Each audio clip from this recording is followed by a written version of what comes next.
Go out the way just to help my position.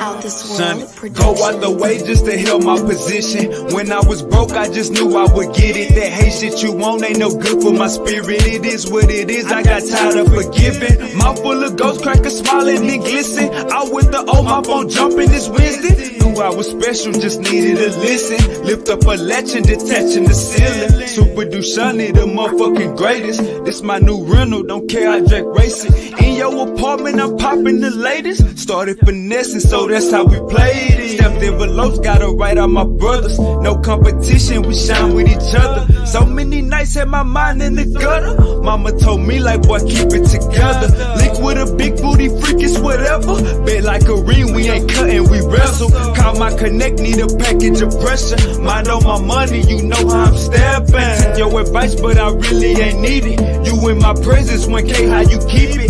Act like a star so they don't treat me basic. Bills late, niggas start getting creative. Go out the way just to help my position. When I was broke, I just knew I would get it. That hate shit you want ain't no good for my spirit. It is what it is, I got tired of forgiving. Mouth full of ghost crackers smiling and glisten. Out with the old, my phone jumping this Wednesday. Knew I was special, just needed to listen. Lift up a latch and detaching the ceiling. Super Dushani, the motherfucking greatest. This my new rental, don't care, I drag racing. In your apartment, I'm popping the latest. Started finessing, so that's how we played it.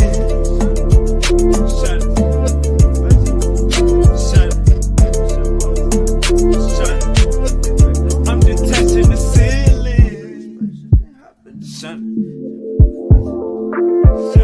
I'm full of gold while it's shining and glisten. Talking my language, I'm tired of forgiving.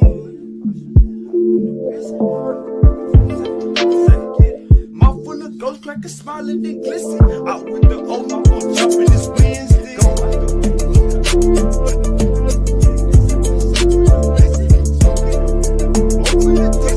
It's what it is, I got tired of forgiving.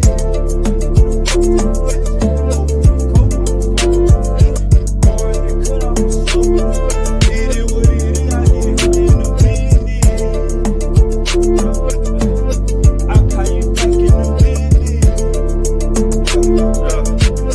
Too busy chasing blue engine.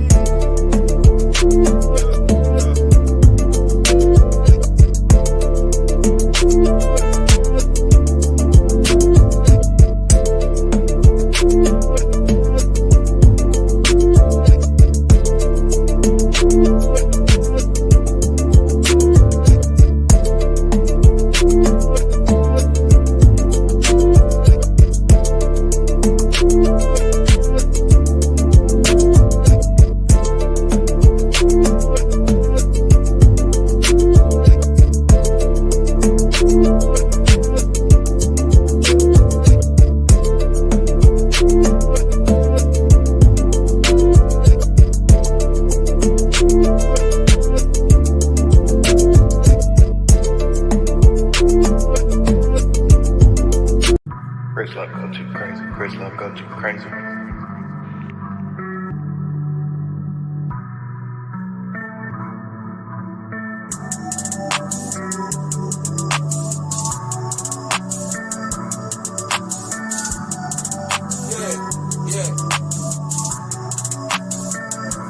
Running from the sun, you won't make it far. Rolling gas in a cigar, everything I'm dropping hard.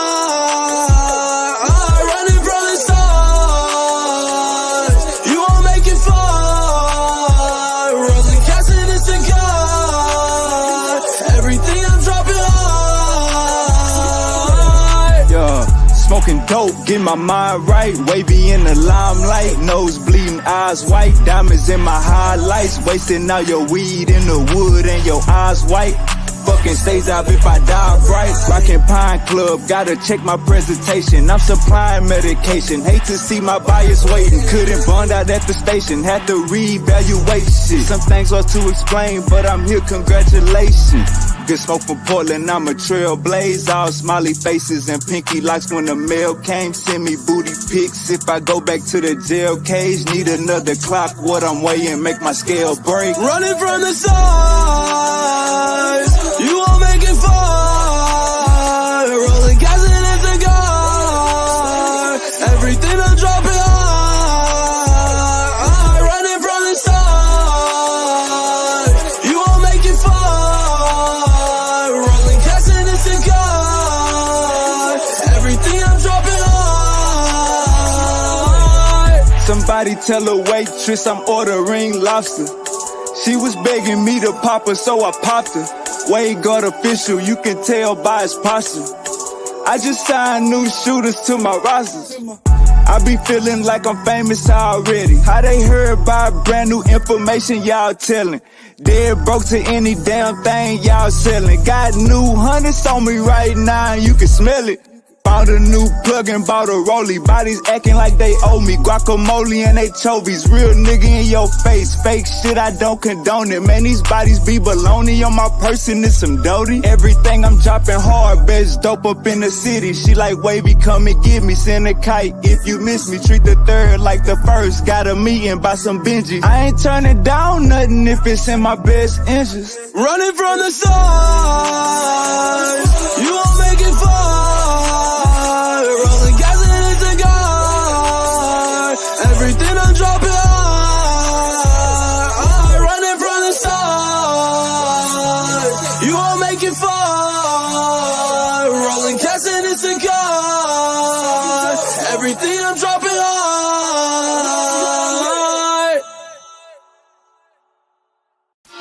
Don't let me get my hands on the bag, no I'm running. I transform like a tadpole song. Jumped out the water, had to switch shit up. Rent overdue, gotta stick shit up. Mini Michael Draco, lip shit up. Roll out, leave and get the pack out the back. My dog Easy said his flag matches hat. Bitch misbehave, just might leave you where you at. Don't let me get my hands on the bag, no I'm running. I transform like a tadpole or song. Jumped out the water, had to switch shit up. Rent overdue, gotta stick shit up. I be in my dreams, smoking weed with Egyptians. Gotta bring your own blunt. Ancestors, I ain't friendly. I just post a pic of a moon like I'm this high. Junkie walk past, looking at my wristwatch. Call an ambulance, think the trunk having a seizure. Quick to ID you, my bapper don't like people. Call it what you want, I had my meat in the freezer. How come I was so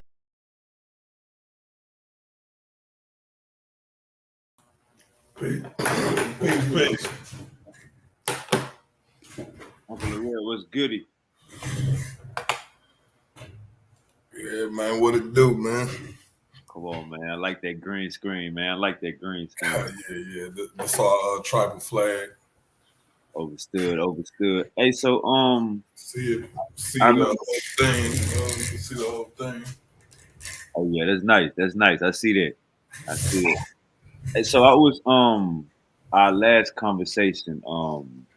I think you had to I don't remember how the last conversation ended. But I remember we was building. We started to cook, and then a lot of guests started coming in, so we had to switch the topic around and change it up. I think it got heavy on the Bible or something like that, or Islam. Maybe it got heavy on Islam. But Everybody's Christianity. Yeah, basically. So how you feel about hey, for everybody that don't know, man, this is Uncle Real. You know what I'm saying? If y'all seen, I want to say it was the show from 2 weeks ago. Man, he ain't come to play with none of these goddamn. Now let's just say he's the senior advisor of this channel. Uncle Real is the senior advisor of this channel. You know what I'm saying? Everybody got their stuff going on, but when you listen to OG talk, you know what I'm saying? Just listen and take notes, you know what I'm saying? Because he ain't gonna lead you wrong or give you the wrong information. All right, let's get to the let's knock out some topics real quick. How you feel about how you feel about how you feel about we can start in Islam. So do you look at Muslims? Let's try to differentiate according to your way of understanding. When you look at Muslims, do you look at them you put them on a totem pole compared to Christians and Catholics? How you look at Islam, all the teachings? How you look at it as a whole? Okay, so when it comes to Orthodox Islam, I look at it the same way I look at Christianity and Judaism. That is poison. It's anti-African, even though you got some African nations and people who subscribe to it. It has traditionally been the demise of our people. If you go now, when it comes to Islamism, like they do it like in the Moorish Science Temple or the Nation of Islam, I'm more partial to that, even though I still don't subscribe to it because it's still Abrahamic. So when you get to studying the Islamic presence in Africa, there's a couple of books that you can go look up. It's one is called the Moorish Empire in Europe, and when you go read that book, they make it very, very clear that Islam was not the friend of Africa, and in fact, they literally call the expansion of Islam 70 years of murderous warfare. Now, that's not 70 years of murderous warfare on white people or, other ethnicities. That's just on us. That's just on us. You know what I'm saying? And you're talking about, they talk about the transatlantic slave trade that only lasted for a couple hundred years? It lasted for a couple hundred years, whereas the Islamic slave trade is still going on right now as we speak. So, you know what I'm saying? All throughout the Maghreb, you have so-called Islamic people that are enslaving Native Africans, and some of them people are Native Africans themselves. And this is the reason why. And don't get me wrong, I got love for American Moors. I have a love for them because, you know what I'm saying, a lot of us got our consciousness through them. You know what I'm saying? But at the same time, I have to look at the whole picture. And when I look at that whole picture, it's not as beautiful as they like to paint it. So I'm gonna try to bring up this book for you, Moorish Empire. Let me see, because like for real, like until people start studying this stuff on their own, they're not gonna really totally get the whole gist of it. So I'm gonna bring up this one. Let me see if it'll pull up for me. Hopefully this is the one. Okay, I'm gonna share my screen. Hold on. I'm gonna share my screen. Where is it? Here we go. Hey, Uncle Larrell, I look at the Moors. How like, all right, so we already got a bad word for something, and a nigga trying to take that word up. Like basically, like, you know how we got the word snitch or rat? Right. We know that's not a good thing. It could never be a good thing. And it's like somebody coming around here now, 2024, calling themselves, "Oh nah, my name's Snitch," and you expect them to take them, and you expect to take them serious. You know what I'm saying? That's how I look at the Moors. You feel me? Like, you took a name that ain't got nothing to do with y'all, but you attaching yourself to their history. But go ahead, brother. Oh yeah. So and like I said, I'm in total agreement with that. I was a proclaiming Moor at one point in time, but like I said, I kept studying, and the more I studied, the more I realized it was more than what meets the eye. It was more than what just the stuff that they was telling us. Right. You know what I'm saying? So this right here is a book called the Moorish Empire. And I mean, I'm just gonna go through the little table of contents. Y'all can pause it if you want to look into it for yourself. But the book is vast. But I'm gonna try to scroll down here with some of this good stuff start kicking in so you can see for yourself.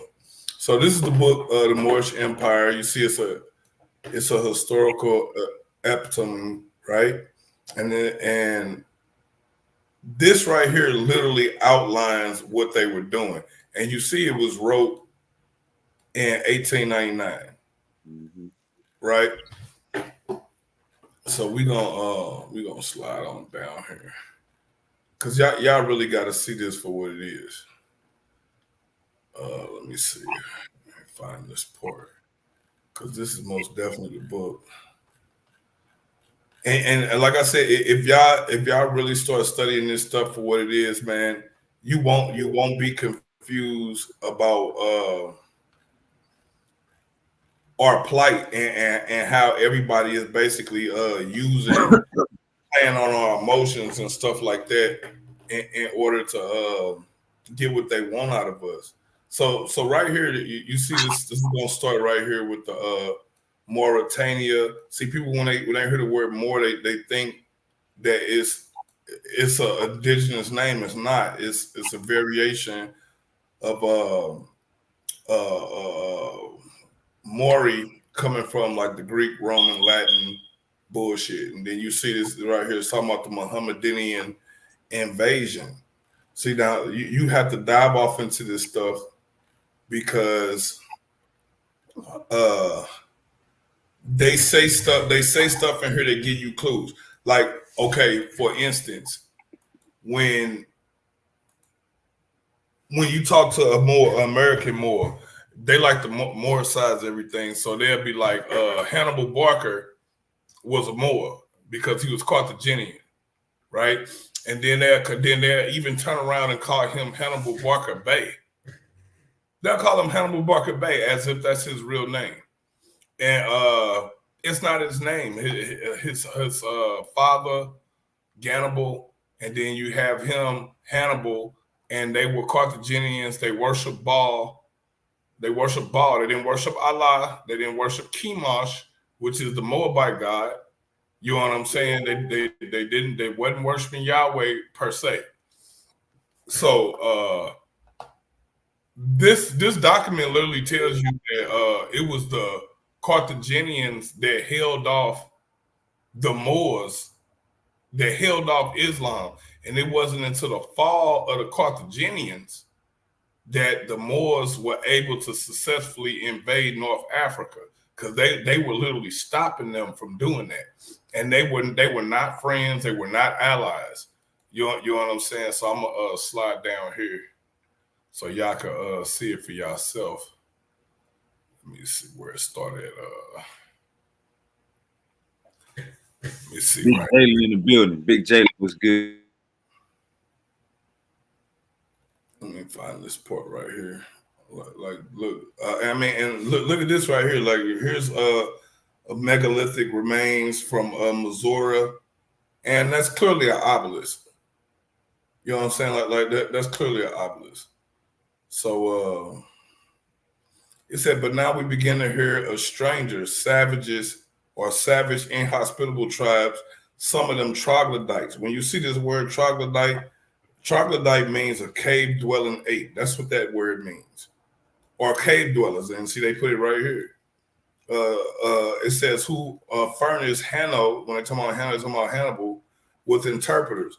Possibly they represented the first of those wave of humanity which had passed over North Africa, causing the modification of type in the so-called Berbers of the Sus. When they talk about Sus, they're talking about Sudan or whatnot, and the Dryad. It says that there was an earlier race is also manifested from the existing megalithic remains, many more of which would doubtless be discovered where Morocco opened up, properly explored. By this time, the travelers must have reached the limits of what was since became the Moorish Empire. And so, like, if you go in here, they get to going all about the caves once, them dwelling in caves in North Africa and things of that nature. Like, y'all really have to like get off into this and really read this, man. because it's going to give you a great insight in the plot against our people. I'm actually trying to find a particular. It says no account has survived from the people whom the colonists traded. It was not until the troops of Hasdrubal and Hamilcar and Hannibal, remember I told you that's his father. It says made their last march to the narrowing straits, and the avenging Roman had driven them back from Spain, pressed after the established an African empire that the oldest existing legends about the natives were placed on record. 1,000 years after the voyage of Hanno, a Roman scribe, Propius of Sierra, how the fuck can you say that? Caesarea, secretary of Balatria, and Justinian's Vandal War in Africa. See, and a lot of people don't know about this. About the hey, hold on, real quick, L'Real. Hey, Bruh. Hey, bruh. Yeah. Let me just tell you this, yeah. Let me just go and get this out the way. Bro, we can be grown ass men, be respectful, bro, or you can keep being the kid, bro. Like you can be on the panel all day today. I'm letting you know right now, you can be on the panel all day today. So calling me, asking me questions, we can have a whole discussion today. Go ahead. Hold up real quick, Uncle L'Real. Yeah, about to say something. I'm busy today. So you ready for next Friday? Yes or no? Next Friday? What are you talking about? Next Friday, we're going to debate on the Bantu about evolution. Do you accept, nigga? Yes or no? On the Bantu about evolution, bro. You hear your on the band? Listen, yeah. What type of goofy shit this nigga on? Like how we gonna debate on Bantu about evolution? Nigga, if I tell your ass you not Bantu, you need to go take a DNA test. Stop trying to be 100% something. Cut it out. Hey, Uncle L'Real, man, my bad about that. No, you good. I thought he was gonna, you know what I'm saying, come over here and be a grown man. This nigga talking about Friday, got evolution versus Bantu. That I don't even understand. Uncle L'Real, let's keep the show going. So I want y'all to notice that when you're talking about the Moors and we get to talking about this whole Islamic presence, you're gonna keep on seeing certain things. Because the Moors or the Muslims and the Jews and the Arabs have always been in bed with each other against our people. Always have been. It says, we have fled before the face of Joshua the robber, son of Nun. So they're literally talking, these are those people talking, the Canaanites. It says, Procopius explained that the inhabitants of these parts were descendants from Canaanites expelled from before the children of Israel, whom he appeared to have confused with the earlier Phoenician settlers. But whatever the truth may be, the Arab historians also attribute the Canaanite origins to the Berbers, assigning a more recent date for the expulsion, which they declared took place under Goliath. So right there, this right here is literally talking about the Berbers being Canaanites, and we all know that the Canaanites worship Baal. You know what I'm saying? So, and it's like when you start going into like the Berber history and stuff like that, you don't even find worship of Baal or anything like that. You know what I'm saying? You might find some, but it's not like widespread. Let me scroll back down here. It says, shit, because when y'all see this, y'all gonna be like, fuck. Okay, so right here, when it says the Romans acquired any real power on the coast, and then so far as concerned Morocco, it was indirect. Just at the time of the birth of Christ, Numidia was handed over to the Emperor Juba the Younger to be held as in fief from Rome. And 24 years later, Mauritania was given to him by Tiberius in exchange. Mauritania then included little more than Algeria, and although raised by Augustus to colonial ranks as Julia Constantia, it soon lost all importance. Juba, like those who succeeded from him, found the mountain Berbers hard to control and was compelled on several occasions to request aid from Rome. So again, like you see this constant coercion between people outside of us coming into our lands and doing what they want and doing what they feel is right according to their own narrative. And you gonna keep on seeing this, and like I said, I implore y'all to go pull up this document, read this document in its entirety, because it's telling you, like even like when it's talking about Numidia, these were some of the Moors that the Romans were dealing with, and they were calling them Moors even though they were Numidians. So you got to ask yourself, if they were Numidians, why in the hell are they being called Moors? You see what I'm saying? And it's because when you change a people's name, you change their history. You change a direct line back to their people. So Moor being a misnomer or an exonym, right? Those names strip you from who you really are. It strip you of your ancestral gods. It strip you of your ancestral cultures, because now you're attributed to this word Moor, which literally means Muslim. Teach.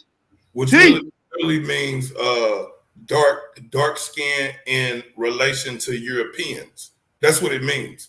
So if you don't mind being called a Moor, you shouldn't mind being called a nigger, a Negro, black, colored, or anything else of that sort, because it all means the same thing. And like I said, again, there go the Vandals again. A lot of people don't think about the Vandals being in Africa, in North Africa with these people. They all of them had plotted against our peoples, bro. It said in the time of Maury rose under a Berber leader known to the Romans as Lucius Quintus. Now, if y'all know anything about Roman history, they didn't make movies and shows about this guy Quintus.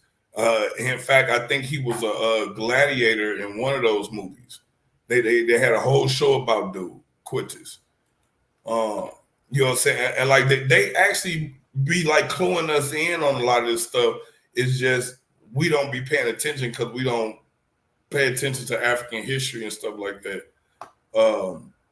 And again, here go your goths. You know what I'm saying? And all of this stuff is inclusive.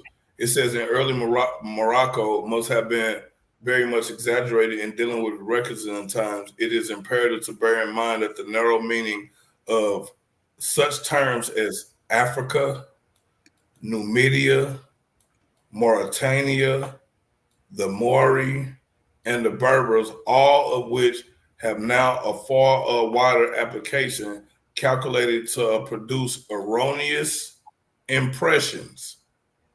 You see that? It says the only important Roman remains in Morocco are the Volubilis, some 3.5 hours ride from Menquez. It says the identity of which has been proved by inscriptions on one of these formerly adorned triumphant arch, which though now in ruins still forms the most striking feature in his honor. And then here's that picture of that what they're talking about. And then I mean, like, just look at the language they sent by the natives. These remains were known as Casar Farona, meaning the Pharaoh's castle. Like, look at the language that they're using, man. Hold on, let me because it's just gonna get real interesting. Hold on, let me scroll down here. So we get here at the Mohammedan invasion. It says slowly the wave of Islam flowed along the coast of Barbary. Within scores of years from the flight of Muhammad from Mecca, the date known as Anas Hajri, the year of the flight. The Arab hordes, listen what it's saying, the Arab hordes had borne down on the delta of the Nile. There they soon subdued the natives. You see what it says? This is the reason why I don't fuck with Islam. There they soon subdued the natives. Most of them Christian faith. So what was most of the natives? Christian faith. See, they was already under the psychological warfare. They was Christian by the Greek. They were Christianized by the Greeks already. Indigenous Egyptians, them Coptics. Yeah, and that's what I'm saying. But you got to realize too. They subdued, but at the same time, a lot of them converted on their own, because they were trying to get rid of the Byzantine Empire anyway themselves. So they were welcoming in Islam. Yeah, and a lot of people don't know that a lot of the Native Africans only converted for political reasons. They literally converted for political reasons because it was more profitable. But these still North African population. These not like Africans like where we come from. These not like Western Central Africans. These different. Yeah, the people in North Africa still come from Central and West Africa, South Africa, East Africa. They come from mostly East Africa. Most Berbers and Amazigh, even the language, Afro-Asiatic language, come from the Horn area, come from the Red Sea Hill. But that's people went up there and they've been mixing with people, back migration people for a long time. That's why they look like they look. That's why it looks similar to like Latin America or something. But most of them come from like East Africa. They got a little bit of Central Africa in the mix, but they already was a thing. They already was who they was when Central Africans mixed in with them during the Green Sahara period. You know what I'm saying? So them people been mixed up for a long time, like even since before the Heliocene period. I'm gonna show you something real quick. Hey, Gullah, what's goody? Hey, Uncle Laurel, to cap off what you were saying, you was basically showing how the Muslims came in and started picking up the natives. Okay, so I want you to look at this right here, right? Now, you hear what he said. Most of them people came from X, Y, and Z, right? The Afro-Asiatic map that's a little old. The dates that have been kind of arranged a little bit. The dates a little older now. Like that's kind of an older map. That's fine. I want y'all to pay attention, right? Let me zoom in on this so y'all can see this.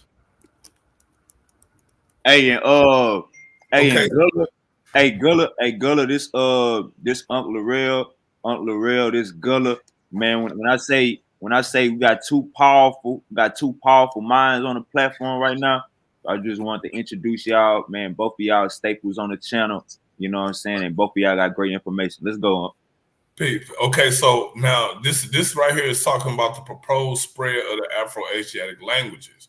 Now you see, this is the North Afro-Asiatic heartland, and this says the Afro-Asiatic homeland. So according to them, this is the original. You can see these lines going out here. This one going up north. This one, Beja, is going east. You see this Cushitic going towards the Horn.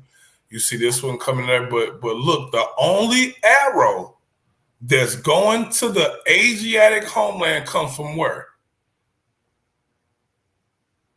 Look where it come from. Ain't that Central Africa? Ain't this Central Africa right here? That ain't Central Africa. That's the Horn of Africa, bro. That's the Highlands. That's not Central. This is the Horn of Africa. No, I'm saying the area that's all the considered the Rift Valley. That's not Central Africa, bro. Central Africa is sit up on a mountain. Those are highland areas. You know. Pay attention to what I'm saying. It's here in Africa, but it's an exception. It's different. Even in that area, that's the only area in Equatorial Africa where you can grow wheat and barley, because it's in the highlands. So you got to understand the geography of it too. Brother, what this arrow right here that's pointing towards the Afro-Asiatic homeland. Right here, it says look at the screen. It says Afro-Asiatic homeland right here. I know that, but this map, this is an outdated map, yo. Hold on, because this is what we got to go off of. Like the Africans. The Africans didn't chart their language migration. They didn't do that. So what we have right now is what we got to go off of. And yeah, even that arrow there, that's back when they were speaking Proto-Omotic languages. It's like it says 50,000 years ago. Yeah, it says 10,000 BP. I'm trying to drive home a point. That's even older than that. That's like them dates. Like I said, hold up real quick. Hold up real quick, Gullah. He trying to land his plane. Go ahead, Uncle Larry. That might be true, but as you see where it says Afro-Asiatic homeland, right? This is the center, epic center of what they call the Afro-Asiatic languages. There's an arrow going up north to where the northern Afro-Asiatic heartland is, right? And then all of these other arrows are going out in different directions in Africa. There's only one arrow that goes from Central Africa to the Asiatic homeland, which means the speakers of this Afro-Asiatic, the original speakers of this Afro-Asiatic language is literally coming from over here in Central Africa. So, and you can find traces of Cushitic or Metaneta type languages all throughout West Africa. That's not the case though, bro. Like the reason even it like if you going that far back, that wouldn't be the reason why you find them that in West Africa. That come from like some of them languages. That's by the time Chadic and all that stuff brought that stuff in. But other than that, that's 50,000 years ago. That's back. If you go off of that, that's going back to when Omotic was still related to Nilotic type language or Proto-Nilotic type language. The oldest language on this map right here is the Afro-Asiatic. I'm just saying. I understand, bro. I went to school for anthropology, cultural anthropology. That's what I'm saying. This map is old. This map is like obsolete right now. Like you throw this map out. Okay, then find us a new one. Can you provide us? I'm on my phone right. Go to Christopher Eric map. Oh no. You find us a new one. No, I'm on my phone. I'll look it up. I'll look it up real quick. Yeah. I'm dealing with this one right here, dealing with the languages, the migration of the languages. Hey, so you see that? Hold on, real quick. So you see that pink dot on the picture on the map? Yeah, that's the northern Afro-Asiatic heartland, and then it's a line going from the Afro-Asiatic homeland up to that point, meaning that these people bought that language to them. I think what that pink dot at, that's the horn. That ain't the Central Africa. The horn right here. This is the horn. That's the Rift Valley, yo. That's the horn. This is the horn where it says East Cushitic right here. This is the horn of Africa. Yeah, Cushitic is a sub branch though of the northern, because the languages break off of different branches. You got the Retric branches, and then you got the Omotic branches, and then hold up, of the Retric branches, like most of all the other. Hold up, Gullah. Nah, what I'm saying is, Uncle Larrell, what you got the purple spot and the pink spot, right? Right. That's all right. So look, that pink spot, the second one, not the first one, not the first purple one by Egypt, but the Can you second. blow the map up? I can't really see it. Yeah. I had to put it up on my TV because it's real. Let me see. I could try to put it on my screen, but Uncle Larrell, basically what he was saying, and if you look at it, where that pink spot is at, that's the Horn of Africa. That's not Central Africa, really. No, that's right. And I agree that this is the Horn of Africa. And I haven't denied that this is the Horn of Africa. I'm saying that this line right here, this line that's coming from Central Africa is going directly into the Afro. That's what I'm saying. That's obsolete, bro. Ain't no language that's even saying. You're gonna have to pull up a different map. All right, hold on real quick. Hey, Gullah, you saying that Afro-Asiatic don't come from the Horn or Central Africa? Yeah, it do. It come from the Horn region, but it's an off branch from like Nilo-Saharan regions. You know what I'm saying? Nilo-Saharans are like East Africans anyway. Nilo-Saharan, like Nilo-Saharan groups. Even the West African language come from like Western Sudan. Hey, Uncle Larrell, he not Uncle Larrell. That's like 50,000 years ago, though. Hold on real quick, Gullah. Hey, hold up, Gullah. Hey, Uncle Larrell, he not disagreeing with you. Just No, so no, we I'm not even in contention Oh, he- with it because I'm oh, he agreeing breaking- that that's the but- Horn of Africa. But I'm saying that at that point of the language, that part of the language would be so old, it wouldn't have nothing to do with the parts of hieroglyphics and language. That's like that's like the most basal. That would be a basal part of the language. That's like an That's the earlier, beautiful thing about proto our language. Our- You wouldn't our have the most- writing. You wouldn't have the writing then. That developed later on in the Right. daughters of the daughters of the language. Our most precious resource is our history.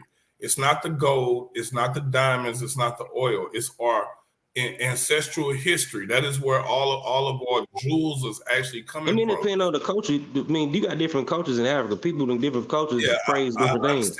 I understand that. What I'm saying is, according to this map, and like you keep saying, it's another map. And I'm hoping that this map. I'm not saying it's a lot of maps. Like this. I just had to find out that pink spot, and then I had to blow it up and make Africa bigger to see where that pink spot was at. But yeah, that's the Horn of Africa. And you say you don't disagree with that, then we all on the same page. Yeah. That's what I was saying. Like that. This what y'all calling it pink is like salmon to me, but I get what y'all saying. But that place. There's one arrow. Why is that arrow coming from Central Africa? Look at the arrow.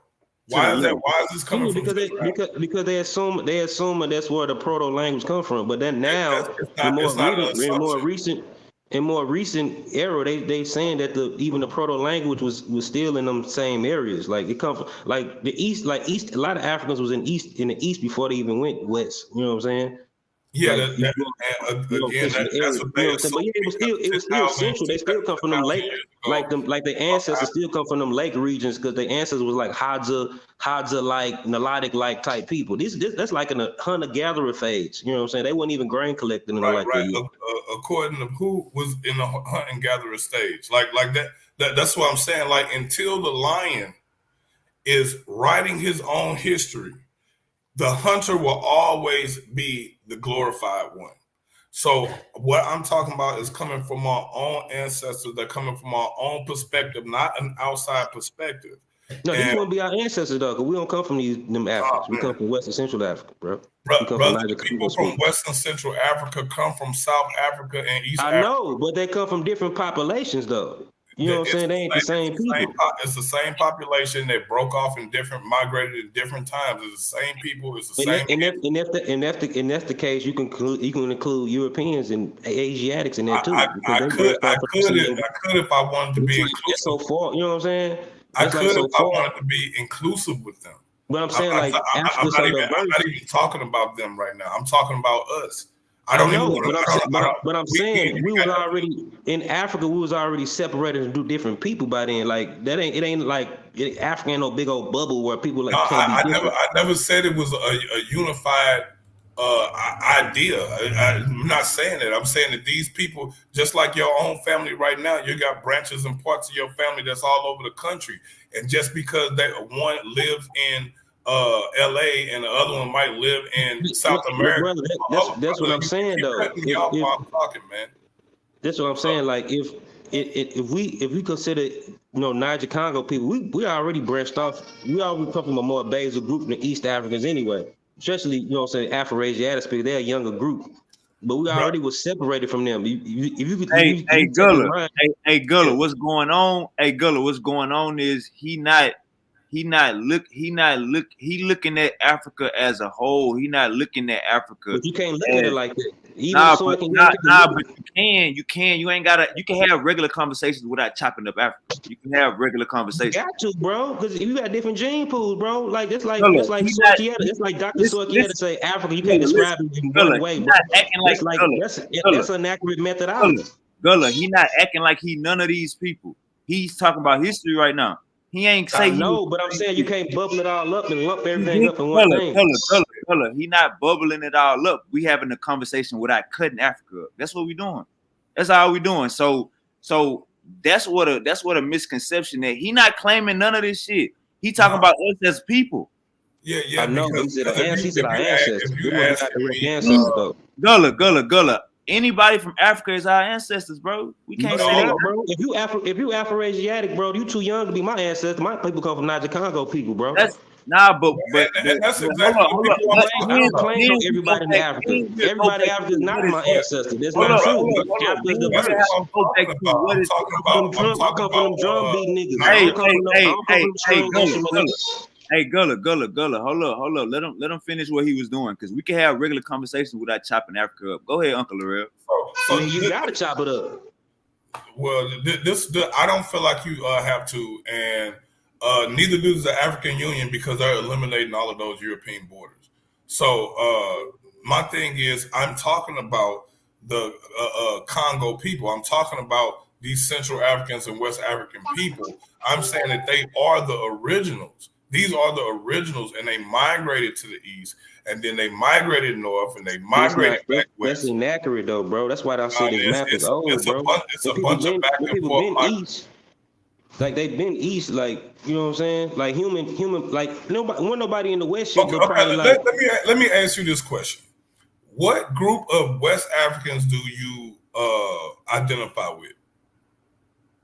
Multi different groups from West Africa. They come from the Western Sudan, though. I identify with multi different groups, but they all related though. They all come from the same. They all come from the how in one breath you gonna tell me that they all related, and then when I just told you, contradicted yourself right there, Gullah. No, because they represent a big ethnic, bro. No, bro, you got to, dog. Now you just contradicted yourself saying they all the same people. You just being pseudo now, bro. That's what the pseudo do, bro. I just tried to tell you that the Congo Niger people is the originals. They're the originals of this Afro-Asiatic homeland. No, that's what I'm saying. It wasn't no Afro-Asiatic when they first came around, bro. I just said it was Gullah. Hey, hold on. Hey, Gullah, you know he not saying that, Gullah. Gullah, you know These people hold on. Africa has some of the longest history and most diverse genes on the planet, bro. So all I'm saying is this Afro-Asiatic language, it don't come from the West. Gullah, you agree that this Afro-Asiatic language comes from the Horn, right? Yeah, but I don't agree it comes from the West and Central Africa. It don't come from the Central, though. Nah. This hold on, Uncle Larrell. This the point, Gullah. This is what he's saying. If you agree that it comes from the Horn of Africa, and we got people migrating all throughout Africa. That's what we basically saying. You can't just cut it off. You can, bro. I'm saying you don't get what I'm saying, bro. Go ahead, Gullah. I'm saying Afro-Asiatic languages don't come. That whatever that line is coming from the center, that ain't true, bro. Like Western Central, like Afro-Asiatic languages started right there, like in those highland regions, bro. It ain't come from nowhere. Like only thing it would broke off from is Nilotic or Hadza, like people who was already in the east anyway. It ain't come from no Central Africa. They already was around. Hold up, watch this, because this is what you agreed to earlier. We can agree that people that's in those areas came from other places throughout Africa, right? Yeah, but I don't know where they came from though. But look though. They didn't come from the West. They came from every part. They came from Central, West, North. Bro. That's what I'm saying. They didn't come from across the river. Which people you talking about? You got to be specific, bro. Bro, we talk, Gullah. We only talking about Africans, bro. Like we are not talking about no Asiatics right now. Which Africans, though? Arabs. We're not talking about. I'm saying which Africans, though. I mean, if you go back there for the Arab, a lot of them come from E markers anyway. Hold on, real quick. We ain't them Afro-Asiatic speakers, so they come from Afro-Asiatic people. We're having a regular conversation. Once you start bringing up DNA markers, you going over our head. This is how we saying. If you black, you got more than 70% African DNA in you. So all he is saying, brother, all he is saying is black, that, but when they say black, what they talking about? Hold up. You muddy in the conversation. You muddy in the conversation. Hold up. So what he's saying is that pink area right there, that's black people was the first Asiatic speakers. That's all he's saying. That's all he's saying. These people are not Semitic. They were not Semitic. They were Madic people. You know what I'm saying? I know they weren't Semitic. If you ask any Bible believer, fucking Abrahamic fanatic, how do you identify a Semitic person? somebody of Semitic origins, they can't give you no definitive answer because the truth is the only answer is the language that they speak. But anybody can learn language.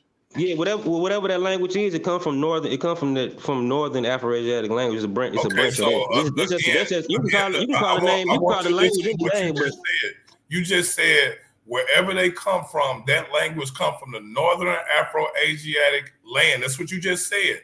But there is no line right here going down to the Afro-Asiatic homeland. But there is a line. No, that's not what I'm saying. No, why would it go down? It went out. It went out into the Levant. You keep cutting me off, man. Like while I'm talking, and I don't know why y'all just can't wait, until the next person finish talking so it don't get confused. But go ahead, brother. No, I'm saying it don't have to go down. I'm saying the Afro-Asiatic language come from the Horn, the southern Red Sea Hills. The northern languages, Semitic come out of one of them languages. It come out of the Fahim area, and it went into the Levant. Like the Proto-Semitic went into the Levant and became Semitic. Bro, I'm gonna be honest with you. The mother tongue is some type of Bantu language, brother. Hold on, real quick. Now that's pseudo right there, bro. Hold on, real quick. Hold on, real quick. Look, this all like I just broke it down. All he's saying is that the Afro-Asiatic language, that shit. It wasn't. He's saying Bantu now, though, bro. Nah. He just said that. Hold up, he just said that because I guess he was trying to simplify it even more. But I simplified it perfectly. No, you can't simplify that with me. Bantu is a branch. Bantu come from Congo language. You muddy in the conversation. Slow down. Hold up. You muddy in the conversation. All he's saying is, bro, Afro-Asiatic, that spot right there is black people. That's all he's saying. So when they say Afro-Asiatic, they muddy in the goddamn water. That was his whole reason for showing this goddamn map. Is that this area motherfuckers migrated to that area and from that area. But we out. Go ahead. They didn't migrate to that area. They've been in that area. They've been in the east. They come from Nilo-Saharan type people. If they always been in the east. Nah, they haven't always. They haven't always been there. Bro, East Africa big as hell, Are you saying that these people sprung up out the ground like plants? No, I'm saying they've been wriggling around the east area for a long time, bro. To develop a different ecosystem in the east. Where did they come from, brother? Bro, you know how big, bro. This ain't like no damn. Gullah, you agreed with him 15 minutes ago that them people came from West on that part, bro. But then shit went left. That's why shit called 20 minutes ago. It's some real shit in pseudo. There's some shit that go left when niggas throw in Bantu and all this other shit that ain't even real. Yeah. We that's why I skipped over that. But you just agreed that them people in the Horn of Africa. Bro, you know I can smell, bro. You know I can smell pseudo a mile away, bro. You know I'm a hound dog with that shit. You know I can, bro. Gullah, but you can say one. You could be one. You could be one word off for some shit. Having a regular conversation. Listen to me. We having a regular conversation without splitting up Africa. And all he was saying was in that area. You know what I'm saying? Them people migrated from West and Central Africa. You agree? Hold up. Get the Holy Spirit on you. Get the Holy Spirit on you. Hold up. Stop harping on that Bantu word, bro. Because either he tripped out or he made a mistake. So let's stay focused. What we saying is, nigga, them people in that Horn right there migrated from West and Central Africa. Exactly. Right, and what I said earlier, when he mentioned the Semitic language come from. Yeah, he went. Nah. He went down the rabbit hole. That was pseudo. No, it's not. Nah, yes, it is, bro. And again, like I said, without being cut off, right?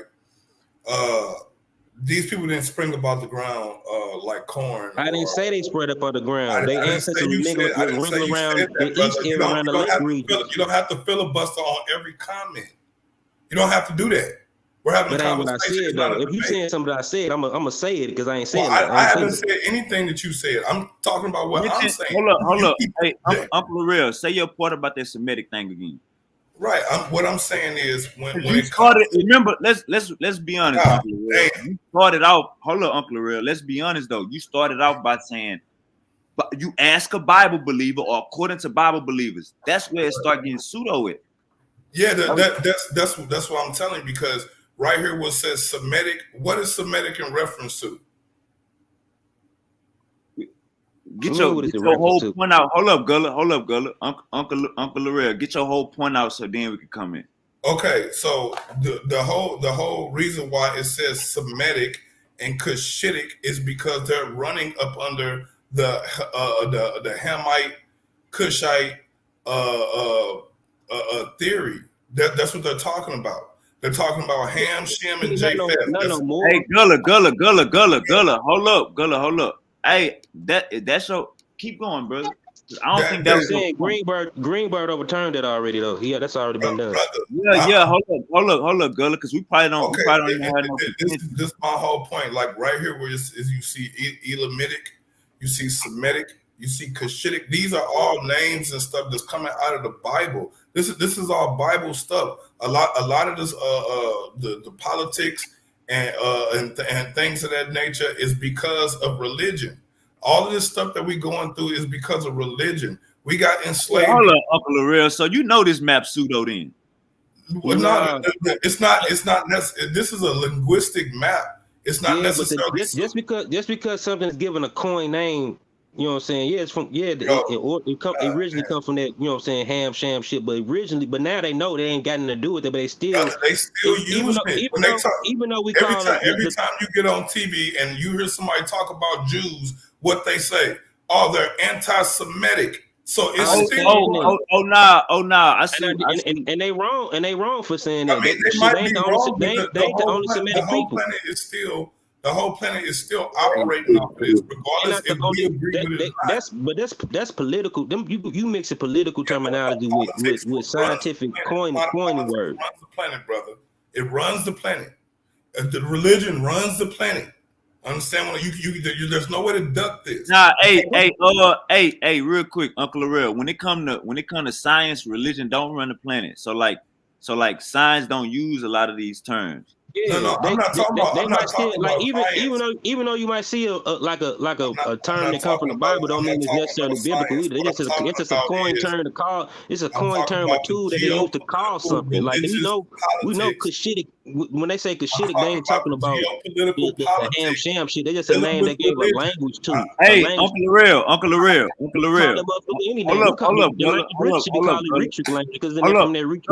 Hold up. Uncle Lorel, listen to what he just said real quick. I'm not listening to that because every single point that I've tried to make has been negated and ignored. So what is the point in me listening at this point? What y'all discussing concerning that map right there? Hey, hold up, Uncle Lorel. With the ham, sham, and Japheth shit, basically what we trying to get you to understand is that's not scientific. So nobody using that. Again, I know that. I literally said this is religion. This is religious. That's what I just said. So the whole map is pseudo. It's not necessarily the map pseudo. It's the names and stuff they're using. That's the pseudo shit, right? Where these languages come from, where they stem from, is. Yeah, they could be renamed. All you have to do is rename it. It don't mean blow that map up so I can elaborate on it. You know what I'm saying? Yeah, I'm saying this map. Oh, this is a bad map. Like this map is a bad example, yo. What is that map discussing? What that map illustrate?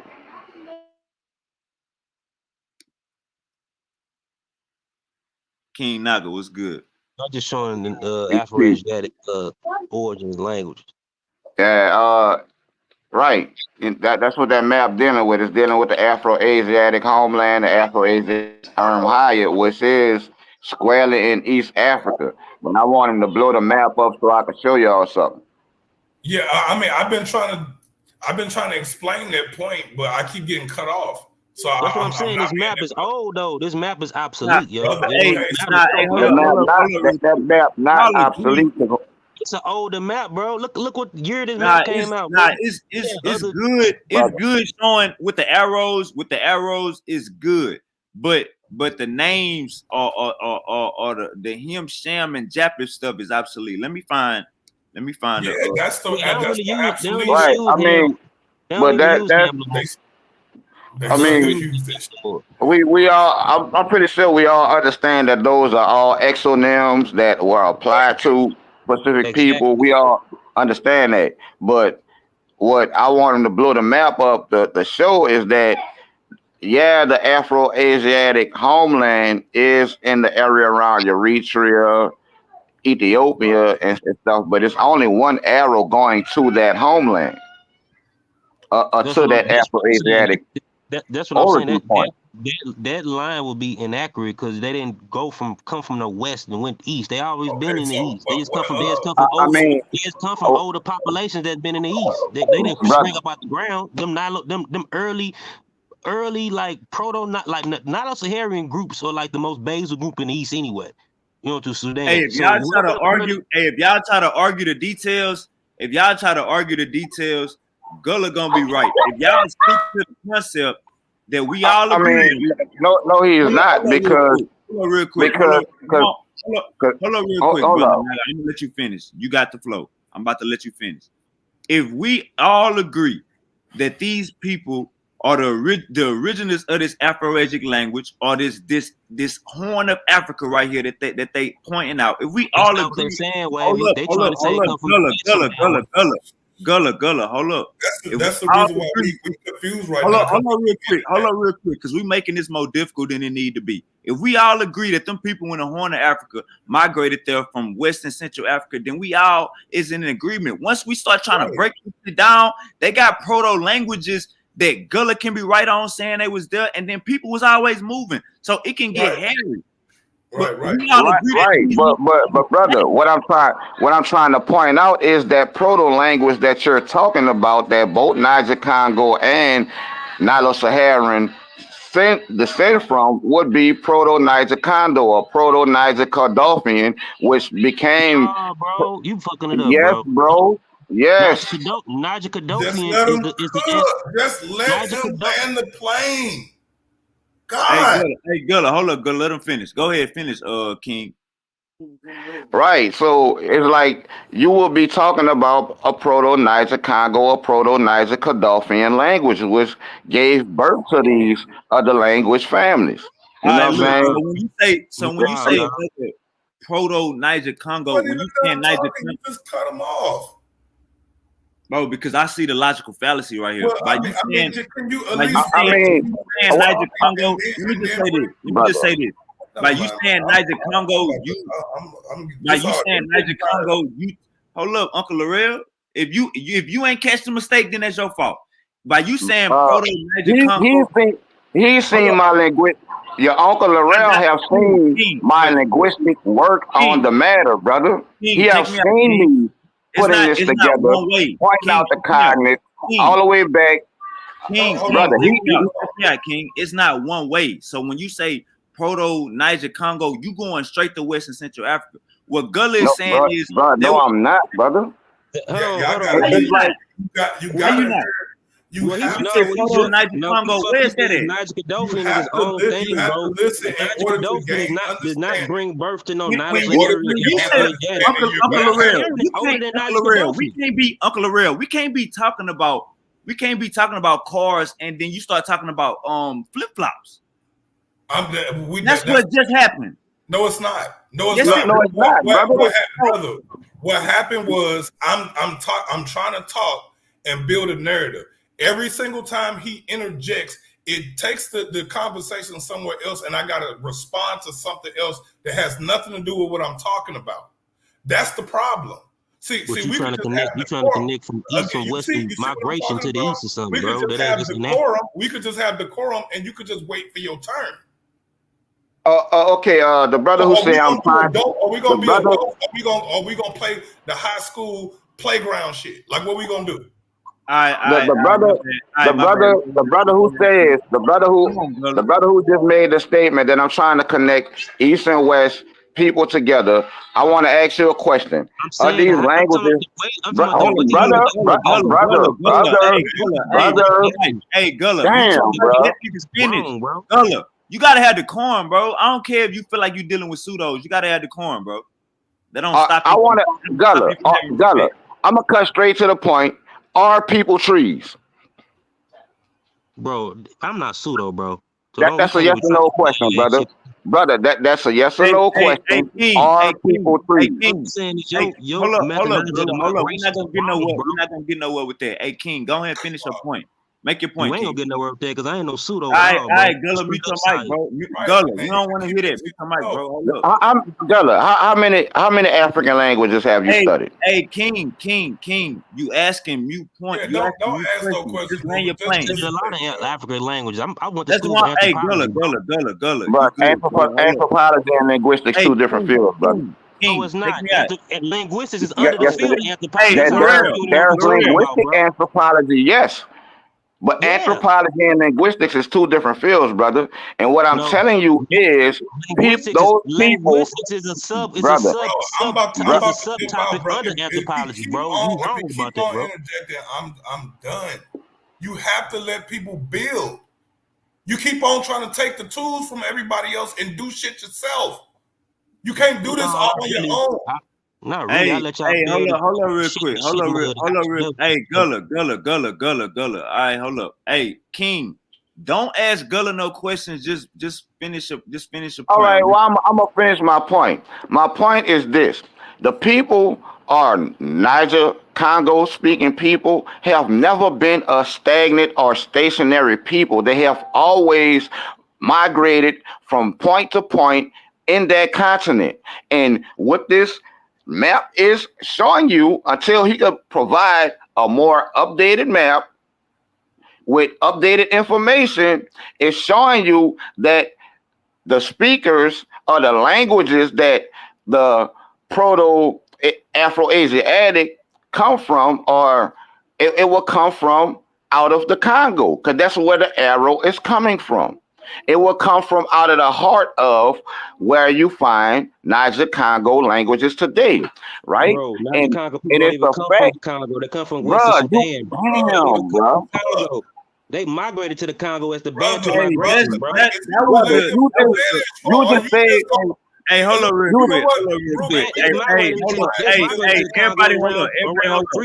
Hey, 3000 everybody BC You're on hold the up. gonna tell bronze me they age, bro. migrated. Hey, You're gonna tell me they hold up real migrated quick. after I Hold up. Hey, stated hold up that real them quick. people have Hey, always Gullah, But you migrated throwing from out, Everybody point hold to bro. up. point. let If him Everybody you have look the hold back, up. mic. bro, if you look Gullah, back Let in him the have the numbers mic, of the bro. years, what you said, Let him have the mic, cuz. Hold up, Uncle Larell, hold up real quick. King, hold up real quick. That's what I was about to say earlier. Like, it's not blank, like it's not straightforward like that. Let's let Gullah rebut what you just said, but that's basically what I was gonna say. Go ahead, Gullah. That's all he been doing is rebutting. We ain't been able to get out a whole damn idea. Hold up, Right. Uncle Larell. If you saying something, Uncle Larell, if you saying something wrong, like somebody gonna wanna say Yeah, no, you but wrong, baby. correct me when I'm finished, not while I'm in the middle of All talking. right, It's all right. So disrespect. he just landed his plane. As a Hold man, up, that's Uncle Larell, I got disrespect. you. I got you. He just landed his plane. He just said what he was the gist of what he was saying. No, I he didn't land my but plane. he cut him off. But I didn't land my plane. I had to take evasive maneuvers because he went to shooting his A-guns mid-statement. You know what all I'm saying? right, And Gullah, hey then he Gullah, keep your mic responded. muted. He Hey Gullah, keep your responded mic by muted. saying the people migrated when that's exactly what I said. The All right, but people, you the hey Niger saying Gullah, Congo migration, but speaking you throw people bro, keep your mic have muted. never been a Hey, stationary, stagnant people. King. You just said that the originators of this um Afro-Asiatic language come out of the Congo, and that's where you wrong there, brother. According That's where you according to wrong that there. map, brother. According to was illustrated on that map, that All is a right, fact. all right. So let Gullah rebut that point. Then we can fly everywhere else. All right, Gullah, go ahead, bro. Hold up, Gullah, unmute your mic. hello, you hear me? Yeah. All right. So we on the point where he was saying that Afro-Asiatic came out of the Congo. Rebut that. No, it didn't come out the Congo, bro. It come out of East Africa. It was always East. All them different groups, the ancestors of Niger Gaddafi, the ancestors of Proto-Nilo-Saharan, and the ancestors of Afro-Asiatic people was mingling around the East, bro, in different regions in the East. You know what I'm saying? Even not, like I don't know how old you think Niger Gaddafian language is, but it's somewhere around 30,000 years ago, bro. You know what I'm saying? Even the proto language, and it broke, and it only got two daughters, which is Kadofian and Niger Congo, which migrated west during the green Heliocene period, during the green humid period of Africa, bro. Ain't nobody west except for middle Stone Age people. You know what I'm saying? Even the Shumlaka people, the ancestors of the modern day Pygmy was already in the west before Niger Congo people migrated there and mixed in with archaic type humans. You know what I'm saying? So they migrated, but your dates and your timing of it is all the way off, bro. Just saying Congo. Can I respond to that? Hold on real quick. Can I respond to that? I'm about to let you Now, Afro-Asiatic would be a sister language, not a descendant language of Proto-Niger Cadothian. You know what I'm saying? Brother, how old is both coming from some type of Proto-Nilo-Saharan type language because the Nilo-Saharans in the region is the oldest and the most basal group. What he's not understanding, what he's not understanding is the Cadothian language family is Nilo-Saharan. Check me out. Yes, it is. It's not, bro. Who's sharing the screen right now? Look up Cadothian language. Can you look up Proto-Niger Cadothian for me, please? It's not Nilo-Saharan. Look it up, bro. Just look it up. You got some language in Cadothian that are Nilo-Saharan, but the Cadothian language family is Niger Congo language. They related to Atlantic Congo and Proto-Mindi. Both of them Proto-Nilo-Saharan and what? I ain't gonna say Proto-Nilo-Saharan and Niger Congo both come from Proto-Niger Cadothian, brother. They both do. No. Yes, brother. No, they don't. Niger Cadothian is not older than Proto-Nilo-Saharan. Proto-Nilo-Saharan is older, bro. I got Neo-Saharan. And how you spell the other one? Cadothian.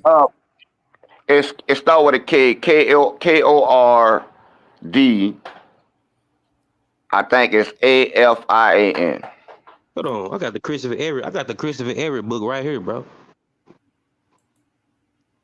You ain't getting past Eric. That's up here to authority. You ain't getting past Eric or Roger Blanche. Brother, though, what you just did was appeal to authority. Nah, bro. Ain't no appealing to authority, motherfucker. That's who do the work. What's the question? That doesn't make, brother. Are you saying? Brother? No, I'm not trying to overthrow. Brother, you mentioned.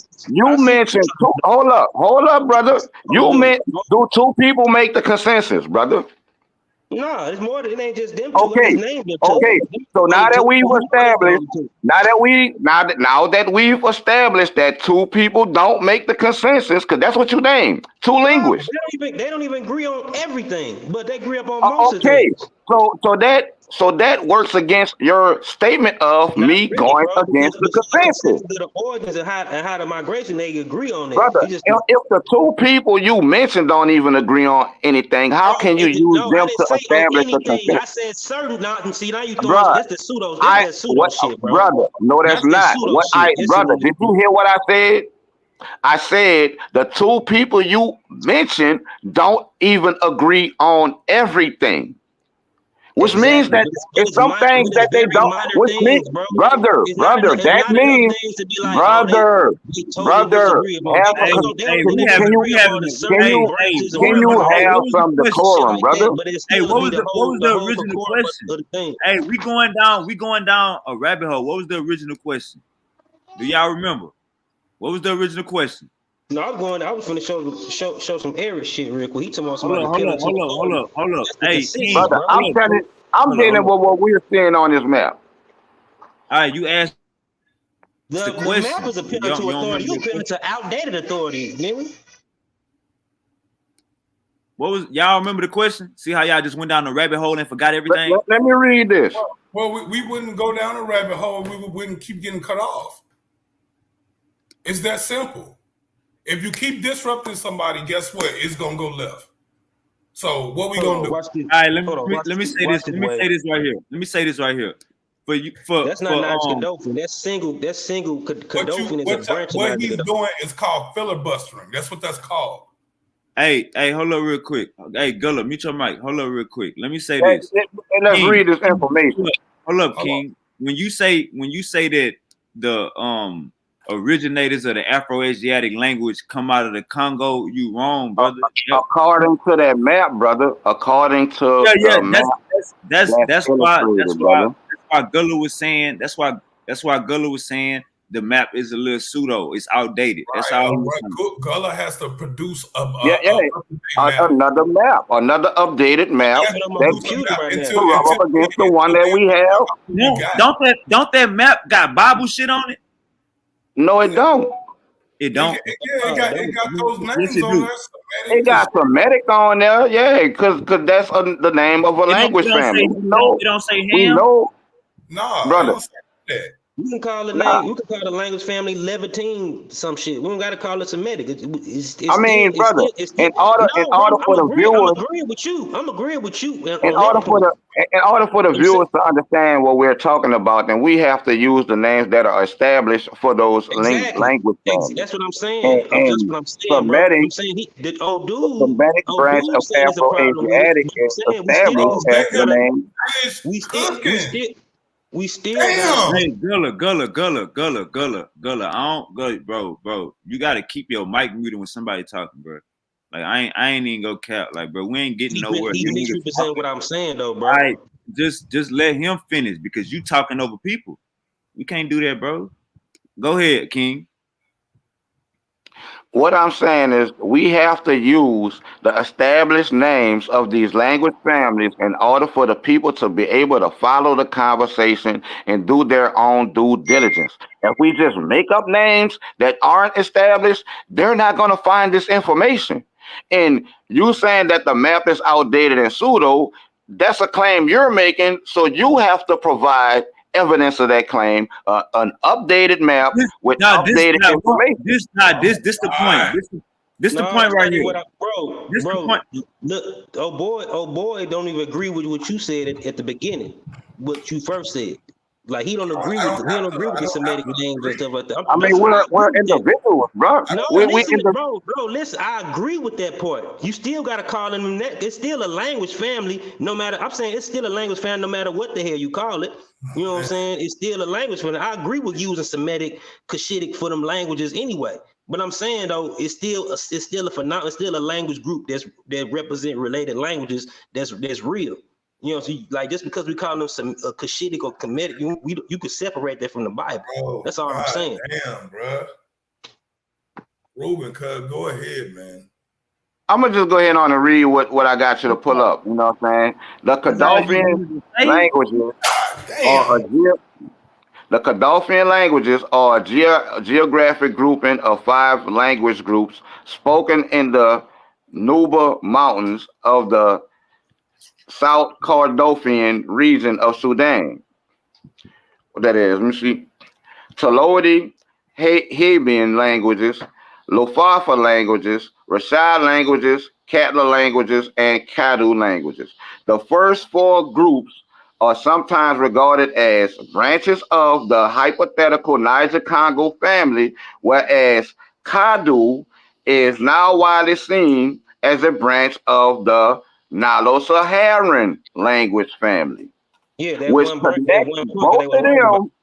which connects the 5 groups that fall under Kadolfian to both Niger-Congo and Nilo-Saharan. Brother, you said that was pseudo. Because you just said it come from the Congo. That's what you were pseudo with. Brother, I said according to the map. According to that map, according to the map that was shown. They don't say what you just said, bro. They say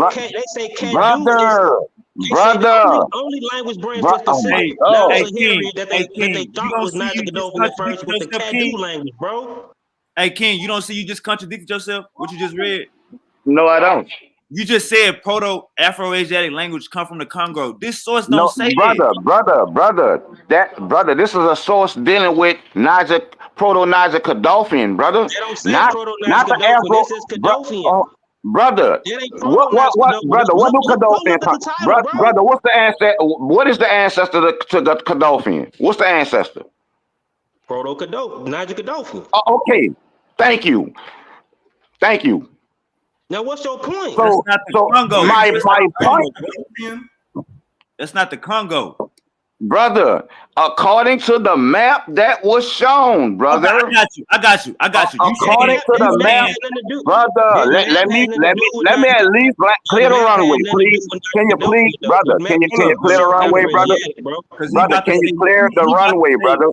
Do I have to shoot air-to-ground missiles at the runway so I can land? Go ahead. Brother, according to the map that was shown for the Afro-Asiatic Hayat, or homeland, there's only one arrow going to that homeland according to that map. Where does that arrow originate from, brother? What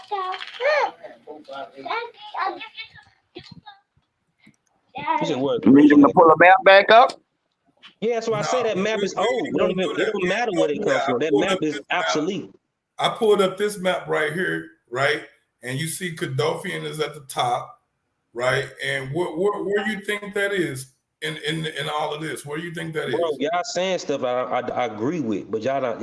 Okay, if you agree, then there's no reason for you to say anything. You not understand what I'm saying? You not understand what I'm saying? I understand what you're saying. No, you're not, bro. Yes, I do, because you've been talking this whole time, cutting us off. All I've been hearing is you. Nah, that ain't what I'm saying though. Y'all comprehend. All right, hold up, real quick, Uncle Real Gullah. What did you saying? Go ahead, break it down. What did you saying? All I'm saying is Godolphin, Niger Godolphin, the ancestor of Niger Congo, and single Godolphin. Niger Godolphin only got two daughters, Niger Congo and Godolphin. You know what I'm saying? And that mother language comes from Western Sudan or Southwestern Sudan, bro. That was the bigger point. That was the bigger point. Instead of saying the Congo, you know what I'm saying? It's best to just say that area. You know what I'm saying? That was the bigger point. Yeah, that arrow, like, I don't know why they got the arrow. That's why I say that map is old, bro. Like, that's a okay. So again, like came from all the way over there. This is a different map. All right, hold up. Go ahead, Uncle Real. This is a different map, and clearly it has Niger Congo right here. It has Godolphin right here at the top, right? Where is this at? Where is the Godolphin language at? It's in Western Sudan. Okay, you say in the who? Western Sudan. And where's the Western Sudan? Where's the Western Sudan here? Where is that? Just tell me when my pointer get over to Western Sudan. All of it consider West Sudan. West Africa is considered. What I'm saying. Okay, so when I showed the original map, let me show it. But you look at you can't this map. Damn, this map don't need, bro. Come on, brother, shut the fuck up and let me cook. Because this is fucking map of mine. This is a map of current languages, bro. This map like what you doing? Hey, Gullah. God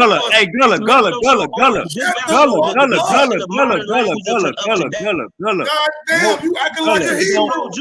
Hold up. Hey, Gullah, keep your mic muted, bro. We don't want to hear that shit. Nigga, we know you right. Nigga, cut him at the end. Let him kill himself. Stop talking. Hey, there you go. Let me commit suicide in the end.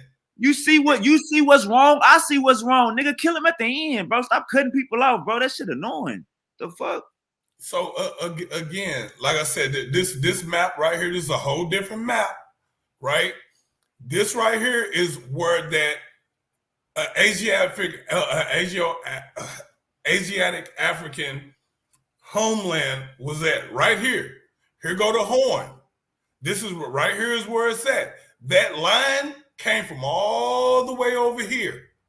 That line came from all the way over here. You just said that it came from Western Sudan.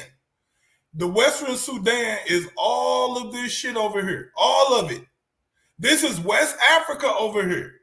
So for you to say that it comes from Western Sudan, from Western Sudan, because when you say Sudan, are you talking about the modern geopolitical? Nah, hold up, Gullah, hold up. Hey, He hey, asked me a Larrell, question. hey, Gulla, hold up. Uncle Larrell, land your plane. We ain't gonna ask no questions. I am. So Land your, you got, all right, don't ask no questions because it's gonna go to a back and forth. you Land your got plane. you got the Sudan as in the country that we all know, and then you got the Sudan, which is from West Africa all the way over here to the Nile. You see what I'm saying? So when you're talking about West Sahara, when you talking about that, you're literally talking about West Africa. You're talking about the West. And I know that. I know that. That's what I'm saying. But the line is coming directly from Central and West Africa, directly to the Afro-Asiatic homeland. I'll bring the map back up again. Bro, them languages weren't even spread out like that when it Hey, hold up, Uncle Larrell. Let him rebut what you just said. You just said the same thing twice. Let him rebut you. He ain't finished though. The same thing 1,000 times. He not finished though. Hey, guys, this ain't no yes man gang. So if you say something wrong, nigga, you gonna get rebutted. What is we talking about? Yeah, in the end. So Uncle Larrell, you just made a Uncle Larrell. You brought up a new map and you made a claim. Before you make 5 different points, let him rebut this 1 point. That's how we doing. We in short time. It's like his 1 point, brother. His 1 point is where the arrow originates on the previous map. So that's where he's trying to go to the previous map to show you where the arrow comes from. Keep your mic muted. Hey, King, we heard him twice. Uncle Larrell, we heard you twice. Let Gullah rebut this 1 point. Gullah, go ahead. This is a modern map. Go ahead, Gullah. All I'm saying is, when I say the Western Sudan, I'm talking about the region. We wasn't no country, none of them lines that back then, but the region of modern day Sudan, you know what I'm saying? The Western Sudan is where the language of Niger Gaddafi started 12,000 years ago. Them languages weren't even spread out like this then. They ain't even reach West Africa until around 10,000 years ago after the Green Sahara, when the Sahara started to leak out. Them people was in Central Sahara for a long time before they even migrated out, even into regions of West Africa. Later on, around 6,000 BCE, around that time, you know what I'm saying, or even starting around like in Mali area where you find the oldest pottery around 9,500 BCE. So them people, their ancestors were in West Sudan, the region of modern like West Sudan, and that's like the gateway to West Africa, to all the other shit. That's why they call it the Western Sudan. Look, Christopher Ehret, early Niger Gaddafian people would have inhabited regions west of the Nile and west of early Nilo-Saharans. So they ain't the same people. They're related. They come from a common but not the same. Nilo-Saharan people are older. Now, their lands probably included the Nuba Mountains and the areas extending south and west from there across the southwestern parts of the Middle Nile Basin. It say the Niger Gaddafian family divides into 2 primary branches, Niger Congo and Gaddafian. The early speakers of Niger Congo branches moved out of this region, establishing themselves far to the west in West Africa about 12,000 to 9,500 BCE. Scholars know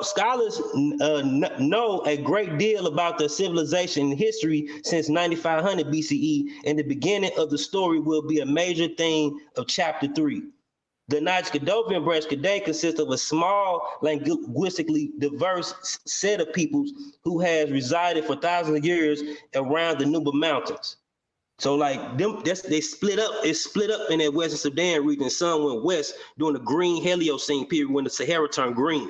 That's when they started to leak into West Africa and started to mix with the middle Stone Age people that was already in them regions already before they even got there. Share my screen, bro. All he basically saying is we understand English. We heard exactly concrete. How you see that arrow? It wasn't no Niger Congo languages in the region. Hold up. How you see them arrows going? It ain't concrete like that. That's basically all he's saying. It ain't. That's fine. Well, and y'all already said that. Y'all already said that shit. The shit. Y'all already said all that fucking filibustering bullshit. Okay, right here. Here's a whole nother source. This right here, it says the Afro-Asiatic language consists of a language family, about 375 languages, over 300 million speakers spread out throughout North Africa, East Africa, West Africa, Central Africa, and Southwest Asia. This right here says Afro-Asiatic, the geographic distribution. It says Horn of Africa, Northern Central Africa, Northern West Africa. And then it says subdivision. What the fuck are you talking for? Why are you opening your goddamn mouth the whole time while you talking? Nobody said shit. Nobody said shit. Hey, bro. Hey, Gulla. Hey, Gulla, I ain't even gonna cap. Hey, Gulla, nobody give a fuck what you saying, Gulla. Nobody give a fuck what you saying. I got you, moment. Gulla, keep your fucking mic muted, bro. Nobody want to. I'm out the pseudo. Somebody is talking. Then get your goofy ass off the panel, bro. Somebody talking. Like, what the fuck you think going on? Go ahead, Laurel. Damn, bro. Like it's. I didn't even want that shit to go like that, but anyway, like I said, this right here, Afro.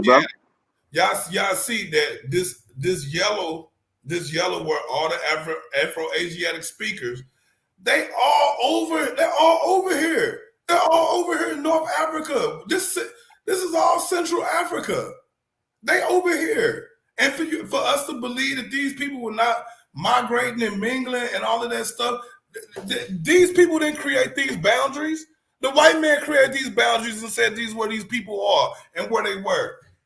You going off the oppressor's information, but you're not listening. I haven't heard nobody bring up one oral tradition from any fucking African tribe in West Africa or the Congo. But you're going to sit here and keep constantly telling us what the white man supposedly hypothesizing about the shit, but you're not asking your own people. See, and this is the reason why I asked, hey, what African tribe do you identify with? What West African tribe do you identify with? That's the reason why I asked them, because I identify with the goddamn people, right? And I identify as Igbo. That talking point is pseudo because we got DNA now. Our ancestors lied to us. We got DNA now. No, they didn't. Yes, they did lie. No, brother. No, they didn't. That map killed the ancestors. That first map, No, it don't, brother. According to Igbo and Ga oral tradition, they migrated to West Africa from Northeast Africa and the Levant, brother. And that's not true. They migrated from Sudan. The genetics, brother. The genetics. Hold up, brother. Wait, brother. The genetics you brought up, most of these people belong to E haplogroups. E haplogroups have an ancient origin in the Levant that predates anybody else, brother. And the migration patterns of those E haplogroups show it going from the Near East and Levant into Africa, across Africa, brother. That's why most of us cluster to that. Are you E haplogroup? Yes, I am. Most of us are. Can we see your DNA test? Brother, you took a DNA test. Can you post it? Oh my God! My DNA test up here on live people. For what? You say for it's what? Like for what? We can look at the brother. We can look at the numbers. We can look, brother. We can look at the number. 60. I just posted this shit yesterday. 60%, brother. 60% of African American males belong to a E clade in the E haplogroups, brother. That's cool. If you haven't took haplogroup E, King. If you haven't haplogroup, brother. Listen, brother. Haplogroup E, brother.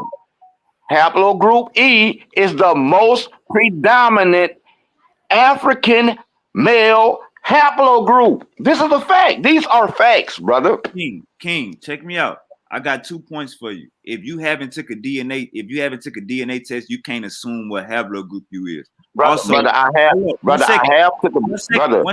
I have put the DNA test, brother, where I posted to prove something to you know.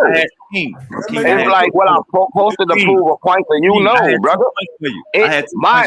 My DNA test did my DNA, brother. Let me tell you.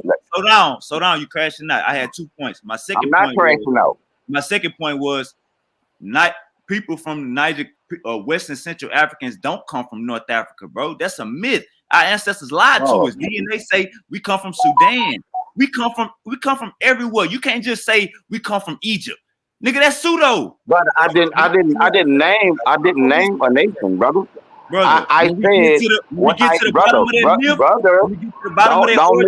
Don't stop. Are you DJ Screw? If you're not DJ Screw, stop chopping and screwing what I actually said to you. Who said you was chopping and you know what's in North Africa? So what, you what said did I say, brother? In Morocco. Brother, what did I say? What in Liberia? Libya. No, I didn't. I didn't. That's not what I said. Would you like me to repeat? Would you like me to repeat what I said, brother? King, check me out, King. Check me out. That talking point is. Let me unshare your screen real quick. Hold up, King. This basically what Gullah was trying to say on that first. Let me just say two things. What Gullah was trying to say on that first part was we can't. Once you said that they come from the Congo, is shit branches split off, so it's not just one way. And when our ancestors was saying that we come from saying that we come from North Africa, they was trying to join themselves with Egypt, brother. That's what they was doing. We just got to be real. If you don't believe me, ask them. Go ask them. What part of North Africa y'all came from? They will tell you. So this is not no game. Go ahead, King. Now, again, not only do the oral traditions state that they came from the Near East and Levant into Africa, the linguistic, not the linguistics, but the genetic show that the haplogroups they belong to, haplogroup E, has an ancient presence in the Near East and the Levant and shows migration back into Africa, into all of the regions that our ancestors came from. Did you just hear yourself? Did you just hear yourself? You just said West Africans got origin. Say we come from across the Levant and the Near East. Did you just say that? Brother. Hold up. Hey, King, did you just say that? Brother, I said according to oral traditions of many West Africans. And science slap niggas up every day. No, it don't, brother. Brother, how is science disputing that when the haplogroups, the Y DNA haplogroups that these West Africans belong to have an ancient brother? Can I finish my thought? Go ahead. How is science disputing the oral tradition when the haplogroups that the people of the oral tradition come from has an ancient presence in the Near East and the Levant? That's not true, brother. You made that up. Our ancestors made that up. Okay. Look this up. What evidence do you have? Like DNA test. Take a fucking DNA test. None of you niggas is gonna be middle. Hold on, brother. I'm on my phone. Hold on, brother. I'm on my phone. I don't expect you to take what I'm saying at face value. I don't. Anu, can you type into Google, does haplogroup Hey, King. We being haplogroup E. No, this is what you said. You said, hold on, brother. No, wait, brother. You say I'm making this up. You said I'm making this up. Hold up, you don't need Google. Even go to Google, bro. We don't need Google, bro. You said, brother. You said I made that up. You said I made that up. So can we see whether or not I made that up, brother? And let the brother Google it. Let him look it up. Pull it up, man. Pull up haplogroup E. No one's talking. No one's talking to you. We're not even intercoursing with you, bro. We're not discoursing with you because you don't have the core. Wavy, bro. Y'all niggas pseudo. I ain't listen to y'all pseudo niggas anyway. Go to haplogroup E. Anu, can you pull that information up, bro? Go to Google. and you could just look up, does haplogroup E have an ancient presence in the Near East No, and just go Levant? to click on the wiki, bro. Click on the wiki. All right, I'm clicking on it right now. Haplogroup E. Go to the They threw it. They threw Yeah, it. They threw haplogroup the E, Asian. They threw ancient the Asian presence in the origin out, bro. Levant. It's old, bro. They threw it out. Look at the origins. It's different ones. They could go through the years. There are different years where they were saying different things. The most latest one is saying they come from East Africa, bro. Don't come from no damn Brother, I'm Levant. not talking about the origin, brother. I didn't say it originated in the Near East of the Levant. I said it has an ancient presence in the Near East and Levant. What they got to do with West and Central Africans then? It East Brother, spread don't. out It different. because don't they got East nothing spread to out do. different they branches. migrated into these areas, Bro, brother. These West E got haplogroups different branches in them, migrated and into them West sub branches Africa, brother. migrated over there. The E3B. Ruben, man, They got Yes, different branches, yes, bro. brother. Oh, Yes, them you're different correct. branches. You're correct, brother. The And subgroups them migrated East there Africans don't got as nothing to do with well no as West Africans. E3B bro. don't got to, Oh my E1B when God, they develop in the Central brother, Sahara, bro. brother. we They just, got to do with hey, Ruben, no we East just Africans. gonna just say fuck it because this ain't what we do. We don't like bringing discord and dissension. I'm not gonna keep on yelling over a fucking fanatic ass nigga that just want to hear his own point.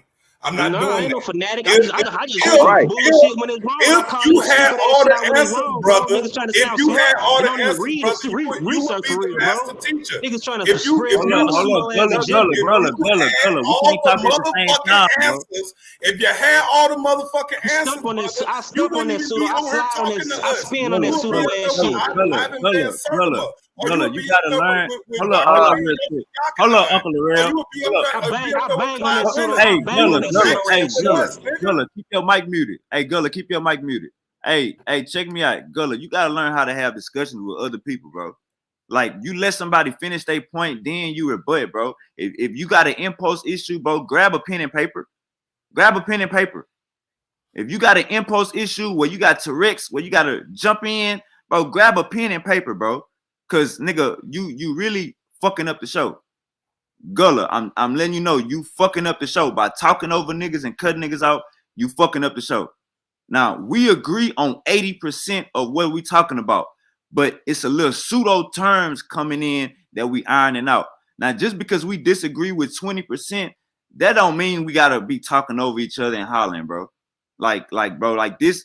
If anything, nigga, we clearly agree on 80% of what we talking about. So we, bro, come on, bro. Like, let them finish their point. Grab a pen and paper, bro. Grab a pen and paper. We can't talk at the same time. Go ahead, Uncle Larrell.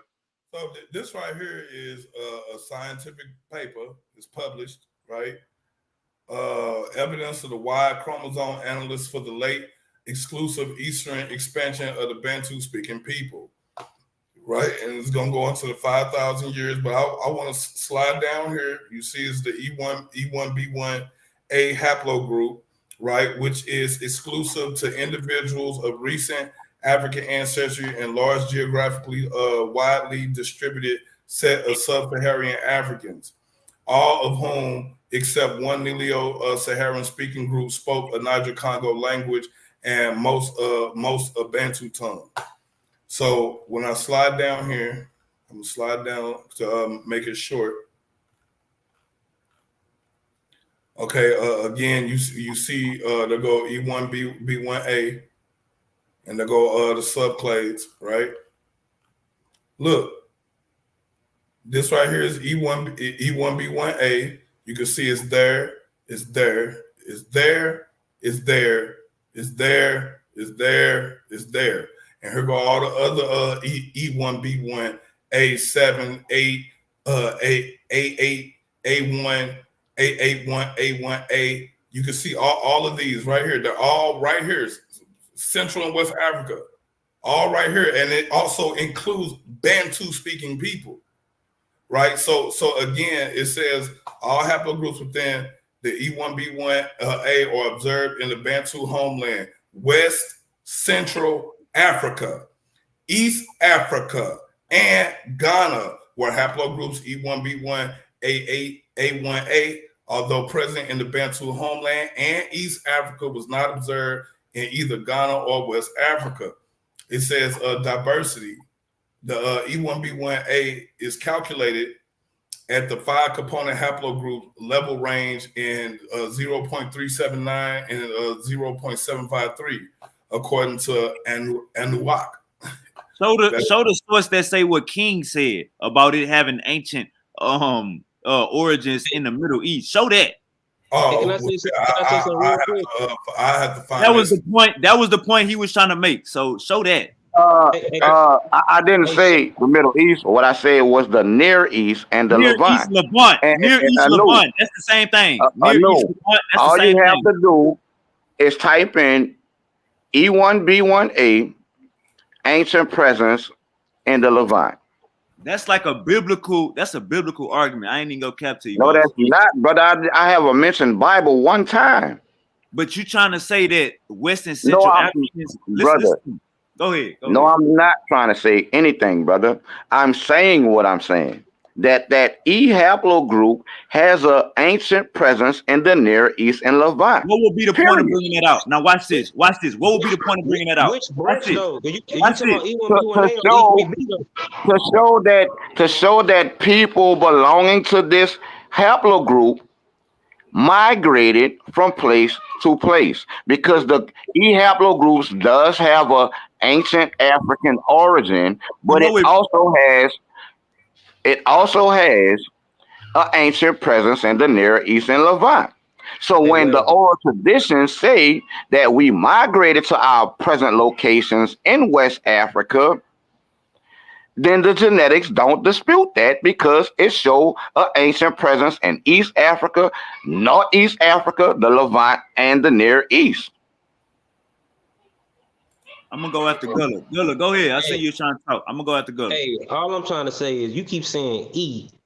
That's single haplogroup. You keep saying, you keep switching back and forth. Which branch of E are you talking about? Because you talking about E3B, we can explain, we can understand that, because E3B went into the Levant during the Neolithic period. Y'all ain't saying no dates. You want me to go? Want me to give you a specific? Y'all not giving no dates and no time points and none of that, bro. And then too, them E1B1A markers, only reason you find them in Central Africa because of the Bantu migration that happened around 3000 BCE starting. You know what I'm saying? You looking at later day, y'all just all over the place, bro. Them E1B1A not, brother. Didn't even spread to Central Africa until the Bantu expansion, bro. That's even how it got there. The motherfucking the pygmy people, like the people of the forest, the Khoisan, they got A's and B's. They got A and B markers, older branches. You don't find no E's or no E1B1A until after the motherfucking Neolithic, bro. You know what I'm saying? They brought Foreman to those regions 3000 BCE. You know what I'm saying? Coming out of Cameroon and Nigeria at that time. That's the Bantu homeland. They come out of Beni Congo branches, which is a sub branch of Niger Congo. They migrated into them regions from the Central Sahara region during the desertification of the Sahara. Y'all don't have the details of complex or even saying y'all all over the place. Y'all too broad with this, bro. That's why I sound pseudo. Okay. EM2, is that EM2? Yes, damn. That's the specific. That is the. Hold up, brother. Hold up, brother. We let you go. You asked for a specific haplogroup, and EM2 is that specific haplogroup. The brother brought it up without me even asking him to. You know what I'm saying? And EM2 has an ancient presence in the Levant and the Near East, brother. Where does it say ancient? Where does it say ancient? Because you know Bantus was enslaved by Arabs, right? Oh. What the Arab slave trade took place at? Did it not take place? Did it not take place? Brother, this brother ain't got a lick of decorum, bro. None. Hey, so brother King, King, just land your plane. Don't ask him no questions. Just land your plane. I got it. The brother mentioned the Arab slave trade dealing with Bantu people, right? Well, the Arab slave trade took place in East Africa and Northeast Africa, across the Sahel and the Sahara to Northwest Africa. This is where the Arab slave trade took place, brother. I'm not talking about the Arab slave trade, brother. Well, I'm talking about, bro, the Swahili culture for the Arab slave trade too. Go ahead, bro. You got it.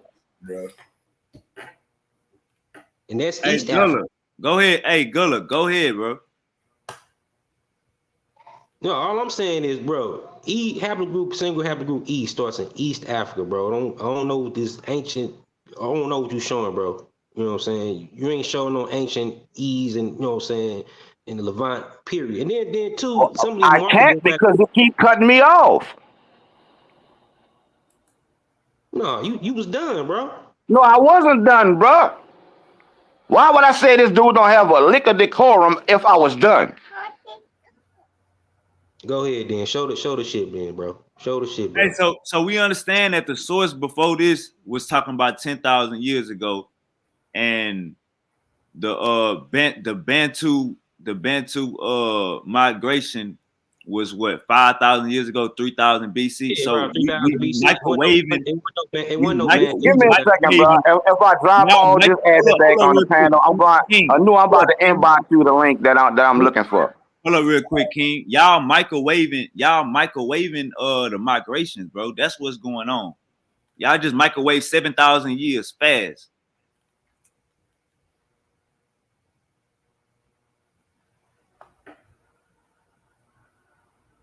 So basically, this is my point. This is my first point right here. When you say that Afro-Asiatic language come out of the Congo, it's best to just say it come out of this part of Africa. You know what I'm saying? Not say the Congo, say this part of Africa.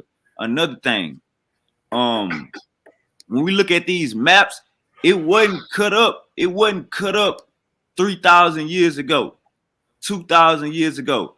So we ain't being honest to the migration if we going off of these maps and saying, no, these people's right here, these people's right here. These people weren't calling themselves that. These people wouldn't even speak in no damn Afro-Asiatic language. One thing we know, the people from West Africa, they come from Sudan. DNA say that. People from West Africa don't come from Egypt or North Africa. We got DNA now. That's it. We got DNA. To our ancestors lied to us. You feel me? Like, this been refuted. We are all African as far as us being kin to the Egyptians, but we not them.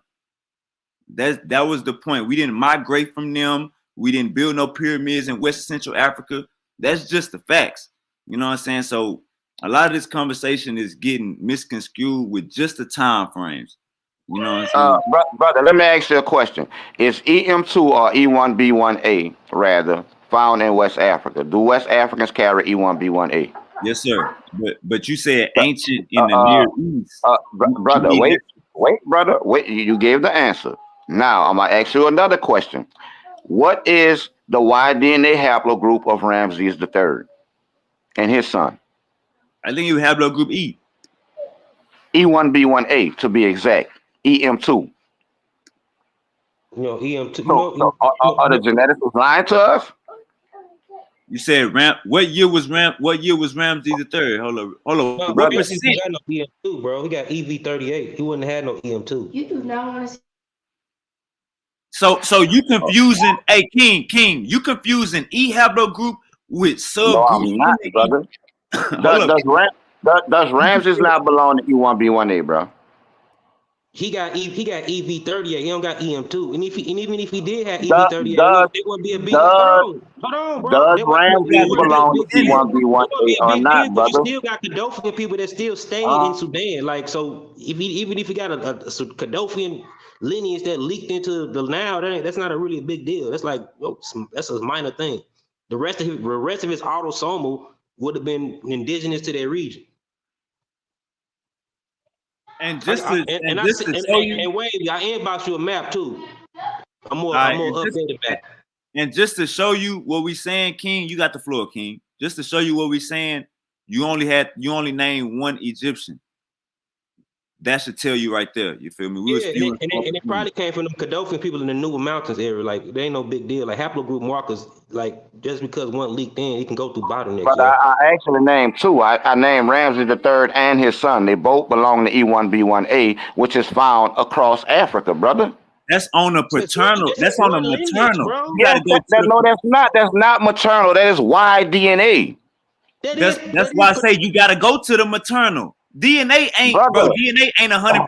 Why would I have to go to the maternal when we're discussing the E haplogroup? That's why DNA. That's just one point, but Brother, That's just one side. it's haplogroup E. The DNA not 100%. You just said it's not 100%, bro. So why is he only clinging to the daddy? Hold on, but you just said it's not 100%. So why is he only clinging to the daddy? He doing it right now. Because so far we have only been talking about Y DNA haplogroup E. So this is my thing. But in one breath, y'all say that this right here is not 100%. But then you're gonna tell me, no. We didn't say this right here is not 100%. We talking about your why you don't make it. Now we got DNA, and then Uncle Larell, that's not what we're saying. Then when we Uncle Larell, hold up, Uncle Larell, that's not what we're saying. That's not good. Uncle Larell, hold up, that's not what we're saying. He misspoke. He meant to say the Y haplogroup ain't the 100%. He misspoke when you eating off of it. Come on. Hold up, I didn't misspoke. I didn't misspoke. No, wait, listen. You said. I was specific. I say he only speaking about the daddy side. I know, but I'm saying at first he listen. He didn't hear what you were saying. He thought you said DNA is not 100%. No, yeah, that's why I stopped. Yeah, that's not why. That's why. Yeah, he meant that you should have been like the Y haplogroup ain't 100%. But you said DNA. That's why I'm right here. I'm primary, nigga. How you gonna tell me what I meant? All right, Uncle Larell. What I wasn't saying. Go ahead, Uncle Larell. I wasn't saying that DNA is not 100%. What you meant. I'm talking about what he only going by the daddy. That's what I'm saying, Uncle Larell. That's not 100% of you. That's because that's all we've been talking about. We ain't been talking about no mitochondrial DNA. But if we going back, you gotta understand that Y group can go through bottlenecks though, bro. Okay. Not just that. Hold up, real quick. Uncle Larell, we talking about our ancestors, right? They oral traditions. Our ancestors got an X and a Y. They don't just got a Y. You get what I'm saying? We know that. And they got the autosomal. They got in between shit. Yeah, we know that. All right. So if we know that, then trying to say we only talking about the Y, then you got the conversation mixed up. We talking about everything in this right here. We talking about Ramses and everybody Y. But if we looking at it all the way together, you only telling one half of the story. That's what makes it true. I sent you a picture of a map in your messenger, bro. All right, let me grab it. Go ahead, Uncle Larell.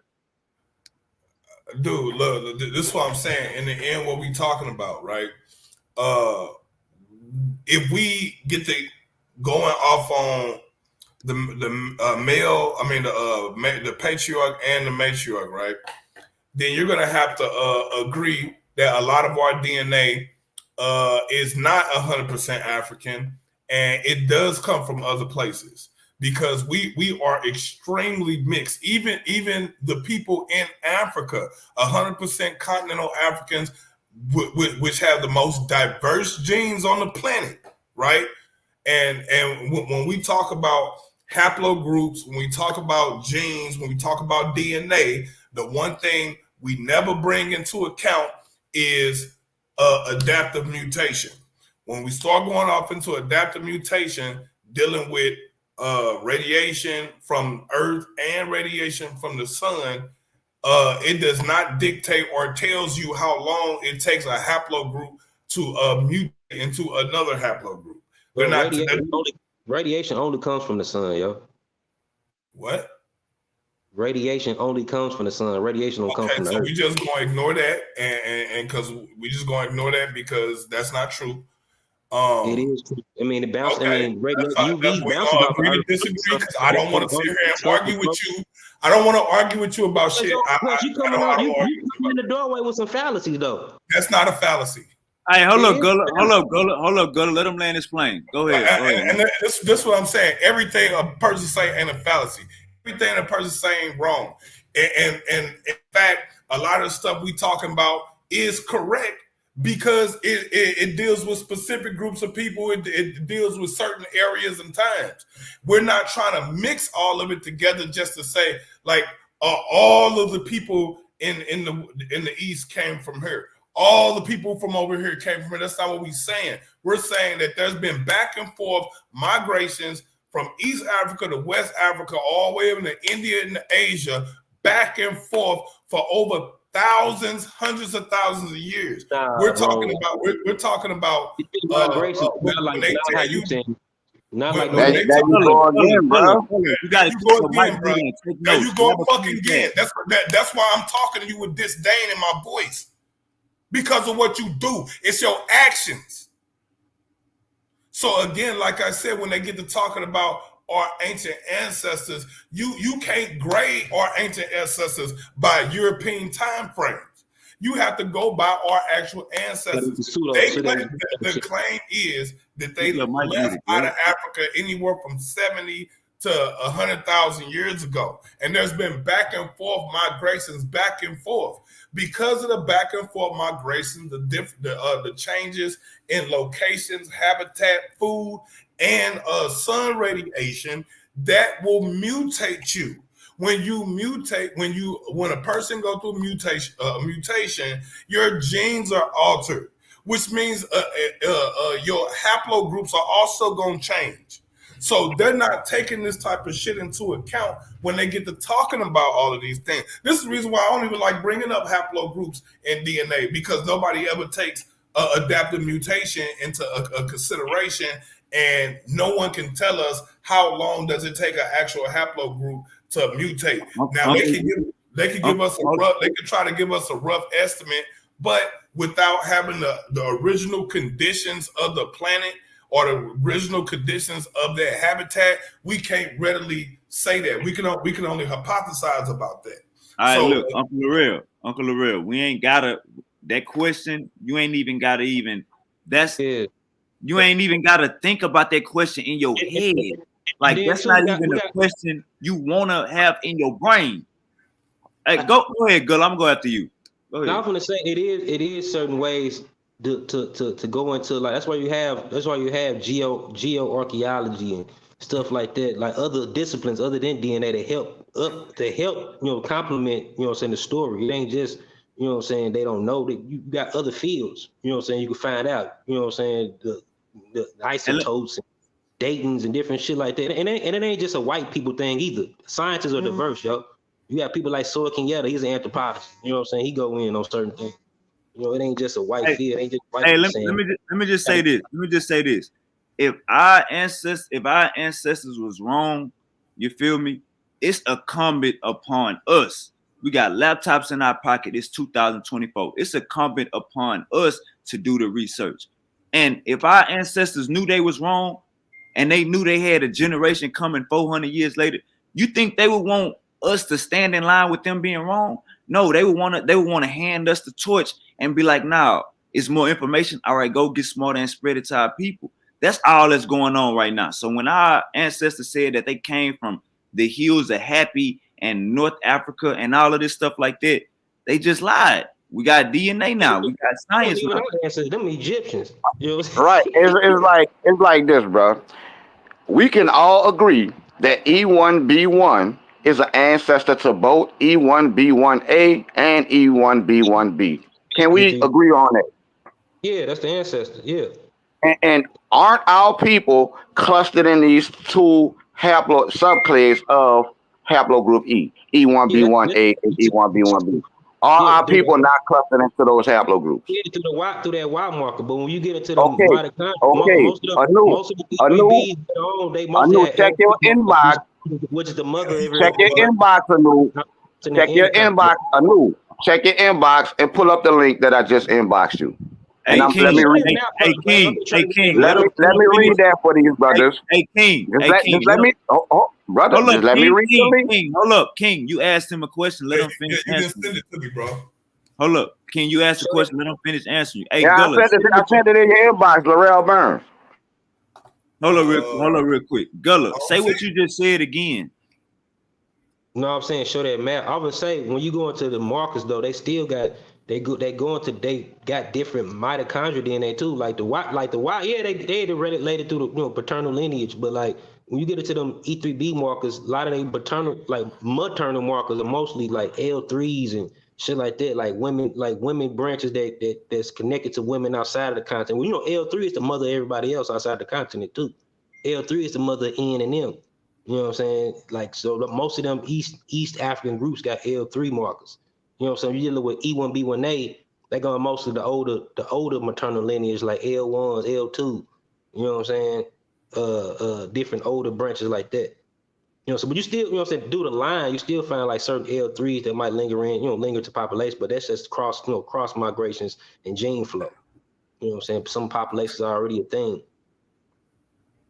Cause like a lot of them like them L3 markers come from like Afro-Asiatic speakers that leak into Nilo groups. Cause they intermarrying too, but they still a separate group, a separate culture, even though they might overlap. You know what I'm saying, to other groups. That's why I said show that map, Wavy, that I showed you, that area map, yo. I can't even get into my it ain't loading up for some reason.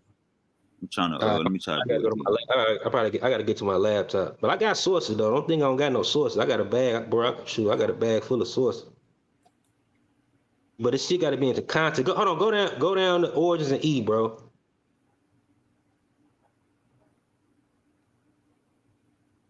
And whatever that E was, that was the ancestor, the E1B1A and E1B1B was some type of Nilo-Saharan or Nilotic type. I ain't saying they was modern Nilos, the modern contemporary Nilos. You got that link? Hold on, bro. Nilo-Saharan are the most basal group in East Africa. So whatever that group was, the ancestor of the E1B1 was some relative or some type of Nilo or Niloid. You know what I'm saying? Because they the oldest group. Whatever they was, they branched off from that. You know, so even when you look at Amadic, the oldest Afro-Asiatic language is the Amadic languages. That's the most basal one. And they genetics and DNA are more closely related to some type of Nilo-like people or Hadza-like people. You know what I'm saying? When they was hunter-gatherers and shit, and they branched off to different people and different populations in that East African region. It's very different. It's different terrain, different ecosystems all throughout the Rift Valley, yo, for people to mutate and develop to different people. You got highlands, you got grasslands, you got mountains, you got lake regions, different regions, bro. Even when you're dealing with the highland regions, is cooler regions. You know what I'm saying? That's why certain not just because of back migration as well, but a lot of the people, early Afro-Asiatic people, they got a certain look to them, but they develop in high altitude regions, so they face narrower, so they have more alkaline features.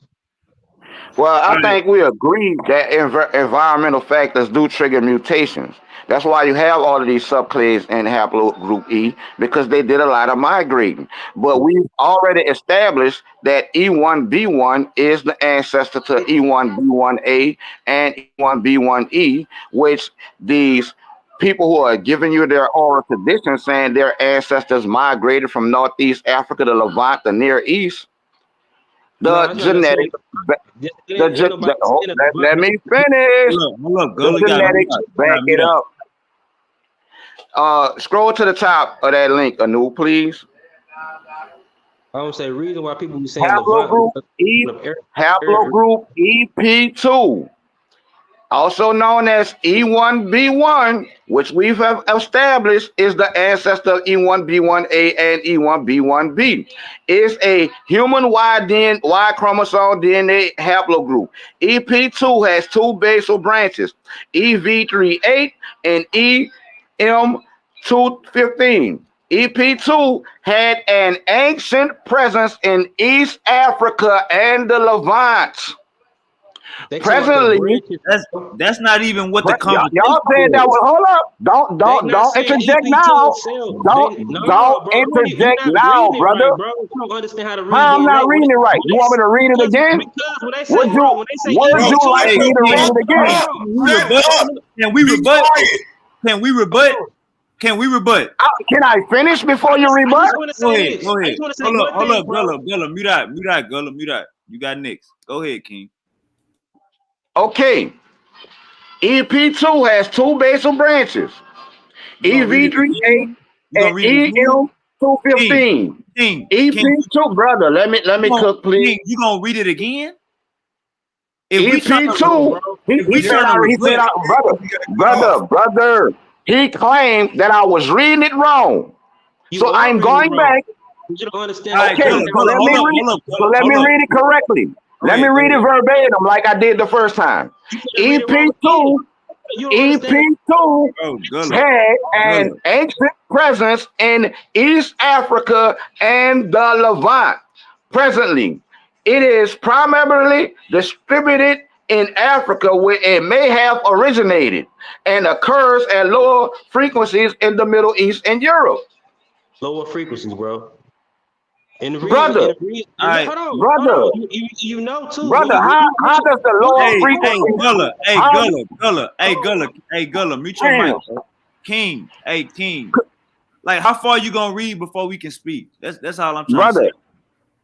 Brother, I'm done reading. May I elaborate? May I elaborate? Because y'all said, when I said that the genetics don't dispute the fact of the oral tradition saying these people migrated from the Near East and Levant. The Levant is in the Near East.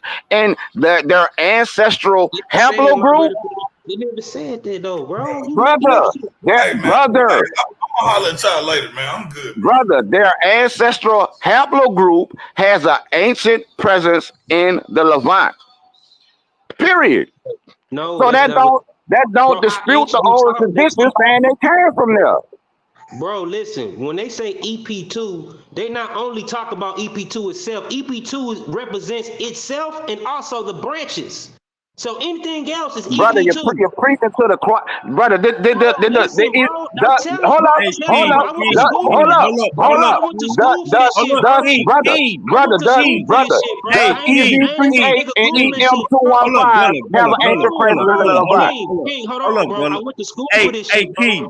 Hey, hold up, Gullah. Hey, King. He gonna rebut you, and then I'm gonna rebut you, brother. So slow down. Go ahead, Gullah. Man, y'all really can have this shit, bro. Hold on, I went to school let's for learn. We gonna learn. Yeah, when your ancestors been lying to you forever, it's hard to say they lied to you. Now look, hold up, Gullah. This was his argument. Ancestors said we came from the Near East. The damn source just said lower frequencies of the Near East. I thought they said we all came from the Near East. I thought we all came from North Africa. Bro, even when they say ancient presence in the Near East, they talk about E3B because when you talk about E1B, EP2, because EP2 is the paternal lineage, all the other branches never stop being EP2. Even though it's a sub branch, it's still EP2.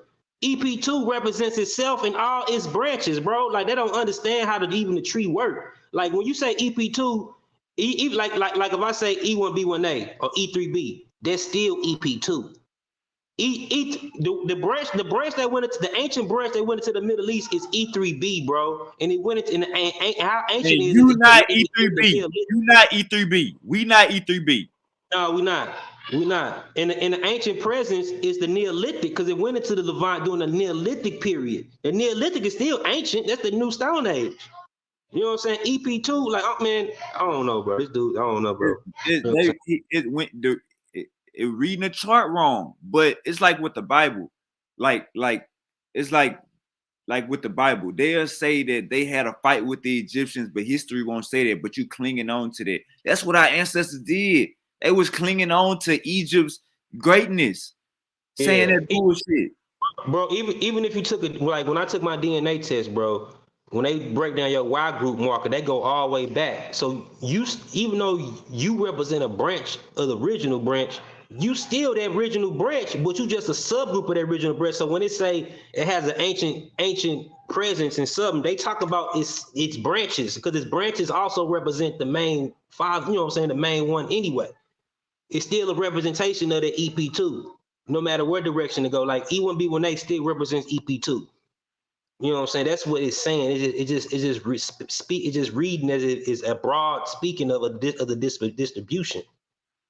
I don't know how they, you know what I'm saying, understand, like, oh, because they didn't go to school for this shit. That's what it is, probably. I don't know, but man, look, Gullah, I understand when a pseudo is on the line, bro. You can't control yourself, but Gullah, your ass, nigga, Gullah. I need you to, matter of fact, nigga, I need you to come grab some gas. So nigga, when we have these pseudos on the panel, you gotta let them get it out.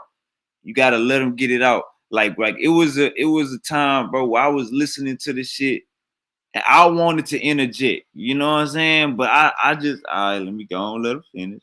Yeah, I'm calm. I'm gonna calm down, man. But it's, man, it just it's hard, bro. When you know the real shit, you know what I'm saying. They coming off like they know what's going on. I don't know, bro. It should be tripping, bro. You know, but So, they so and I felt that Bantu coming. I felt it coming, bro. We soon he said that little line. I felt it coming, bro. Like I couldn't resist. I and felt it coming, dog. man, bro, look, let me just say this. Science slap pseudos up. Science slap slow niggas up every day. So basically, the whole understanding is our ancestors lied to us, saying Yeah. that we come from the happy hills and the Near East and all of that. The damn source just said a low volume of Near East. And bro, a lot of a lot of times when you hear stuff coming from the Middle East in West African stories and shit, a lot of that shit come from the Arab or the Islamic period, because they were trying to Right, connect themselves to that book. You know what I'm saying? That's right. why, like, even if you look at the Kieta dynasty, these motherfuckers, they became Islamized. These motherfuckers say they descendants of Bilal. You know what I'm saying? From the motherfucking Quran, knowing damn well the motherfucking Mindy people ain't got no shit to do with no motherfuckers from no East Africa or no motherfucking Middle East. But they said that they put that in there to get themselves legitimacy, so they could be like, oh yeah, we don't, we come from the book too. You know what I'm saying? That was just a trend they did back then. Just Once like I just like see, just like the Ethiopians, somebody they come from Solomon and shit and all that. This really was just a propaganda to say they come from motherfucking the Bible or connected to some type of biblical figure to get a motherfucking kingship legitimacy and shit. So they believed it. You know what I'm saying? People believed it and all this shit. y'all, and look, this was my next question. So you trying to tell me that our ancestors migrated from Middle East to West Africa? That was my next question. But he left the panel. Man, it's like this, guys. Africa is huge. You know what I'm saying? Motherfuckers that was migrating inside. Let's say if you was in South Africa, you ain't have no reason to migrate to North Africa. Yeah. And then Like, the we gotta stay archaeology, home. the archaeology don't even prove that. Like, why is the oldest pottery found in Mali? Why you don't find that same pottery in Levant and all that shit? You know what I'm saying? Like the archaeology itself will kill it. Like you know what I'm saying? Like you go into, I can just go into crops alone, like the hunter gatherers, the certain shit that they gathered and collected and eventually you know what I'm saying, domesticated and cultivated independently in different regions. Hey, Gullah. Let alone to tell you, you know what I'm saying, who's who, you know what I'm saying, based on the shit that they eating and the shit that they picking and the shit that they hunting. Hey, Gullah, he was about to get, my boy King was about to get backed up into a corner. Cause listen, he was like, we all know by DNA. We all know Africa is diverse. He was literally about to say that we mixed with the Arabs in the Middle East on North Africa, and then we came back down to West Africa, still black. Like he was either gonna say that or say the Middle East was all black people. It was gonna get there, but if you let them, the more you let them talk, they gonna tell you the pseudo. They gonna get it out. Yeah, because a lot of the back migrated DNA come into West Africa through certain cultures. Like it come in through them cultures mixing with other cultures that was in the continent type shit. You know what I'm saying? Like doing like I say doing the Heliocene back migrations. You know what I'm saying? When you get the cows and the sheeps and the goats coming in. Yeah, you had Middle Eastern groups coming in, but a lot of the Middle Eastern groups, some of them had E through B markers that migrated out during the Natufian era and mutated in the East Africa and migrated back. But then them people that migrated back start mixing into other Afro-Asiatic groups like the Chadic groups, the Berbers, and that's how some of that shit even get into West Africa, because it came in through the Berbers and the Chadic folks. You know what I'm saying?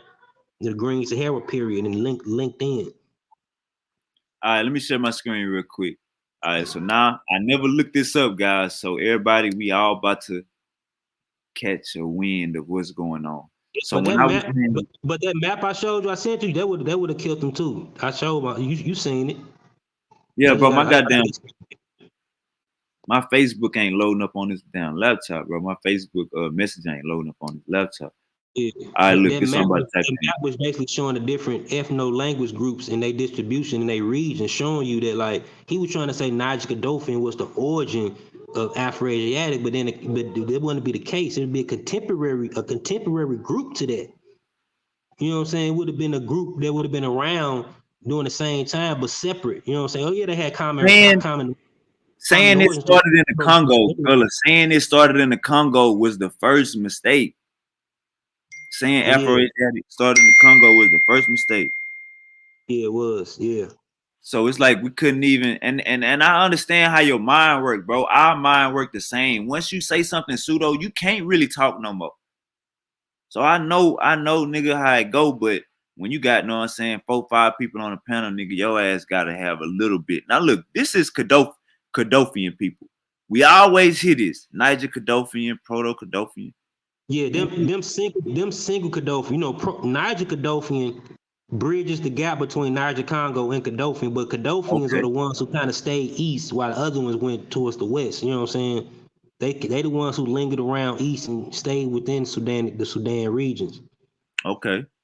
And these people right here, as we can see, a black.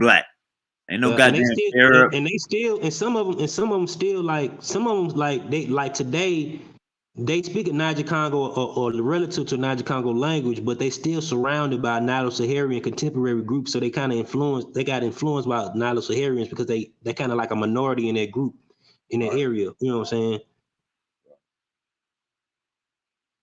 Nah, I ain't go, man. And it's like this, man. It's like this, man. I wanted to interject at least like 100 times tonight, but every time I wanted to, you was doing it. And then I had to look at this nigga right here, man. Look at this nigga. Look at this nigga. Look how black my boy is, man. Look at my boy, man. So look, this what we all, hey girl, I think you will agree. This what we always corrected that the Afro-Asiatic language was started inside Africa. How they want to bridge it. Some of these people you sure probably not even because you know Godolphin is a region too. Godolphin is a region where you have the language family. He looks Sudanese. Yeah. He probably more Nilo-Saharan because you got Nilo-Saharan people in that region. You know what I'm saying? But then you got Godolphin speakers who belong to the Niger Congo family, you know what I'm saying, in their regions. They just call that language Godolphin. But you still got Nilo-Saharan Godolphin languages or Nilo-Saharan peoples that's in that Godolphin region. You know what I'm saying? And some of them are mixed. You know, some of them Godolphin people are mixed with some of the Nilos that's there. So they got, you know, influence or whatever. So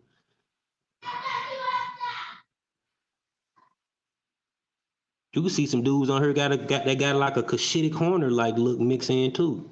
Probably from more of them northeastern Sudanians. You like the dude on the right there.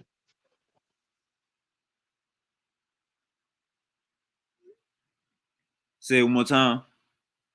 I said you could see some of the mixture too, because you guys, you know, some people from like Cushitic speakers or like Afro-Asiatic people that mixed in with these people too. So you can see kind of like the lighter skinned dude that's to the right.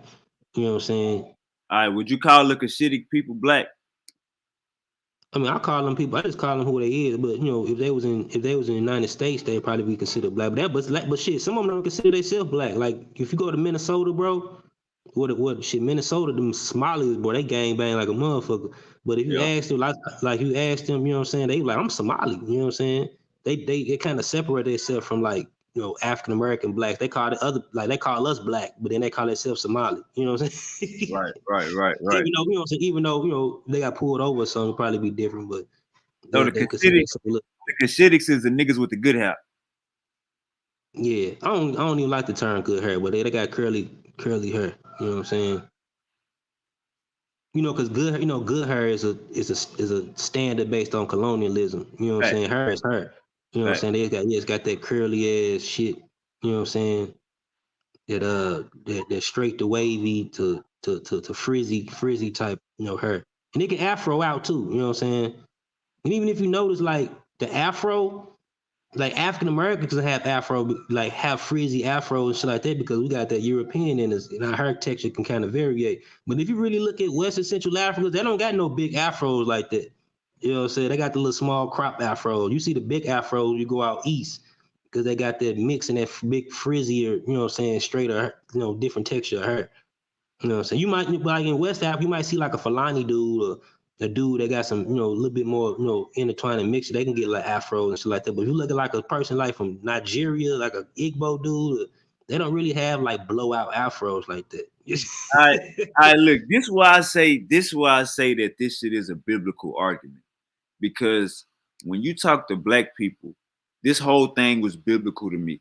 Because when you talk to black people, Christians, black Christians or black Hebrews, they would tell you the Egyptians was black at the time of the Bible. They would tell you that. Now, so they already got their mindset that in 300 BC the Egyptians was black. They got this mindset that no Arabs, no Ptolemies, no Ottomans, nobody was over there. They got this mindset that these people was black as hell, like in Western Central Africa, or like me and you. They got that understanding, biblical motherfuckers. So once you start talking, once you bring up Near East or North Africa, you know what I'm saying, and try to associate any other part of Africa with it, the conversation is going to go back to the Bible to me. Because at the end of the day, it's like you trying to microwave 10,000 years. You trying to microwave 7,000 years into a vacuum. And history don't work like that. You know what I'm saying? Science slap that shit up every day. Yeah, like, and I was saying earlier, like, I agree, like, yeah, we know that some of the language names are named after certain, things in the Bible, but it's still, even though if we just take that name out, it's still a standing physical language that's there to be described. Like, we don't have to say Cushitic language. We can say the Eritreic languages or the Red Sea language, or for Semitic, you could just say the South Levantine languages or some shit. You know what I'm saying? But still, we know what Semitic is, even though that the name or the X and number name come from the Bible. It's still a phenomenon or an existing language that exists that's been given a coin name. You know what I'm saying? Just like we call fucking jellyfish. They ain't a fucking fish. We call a starfish a fish. There ain't no fish. You know what I'm saying? But it's still, it's something we use as a tool to categorize something.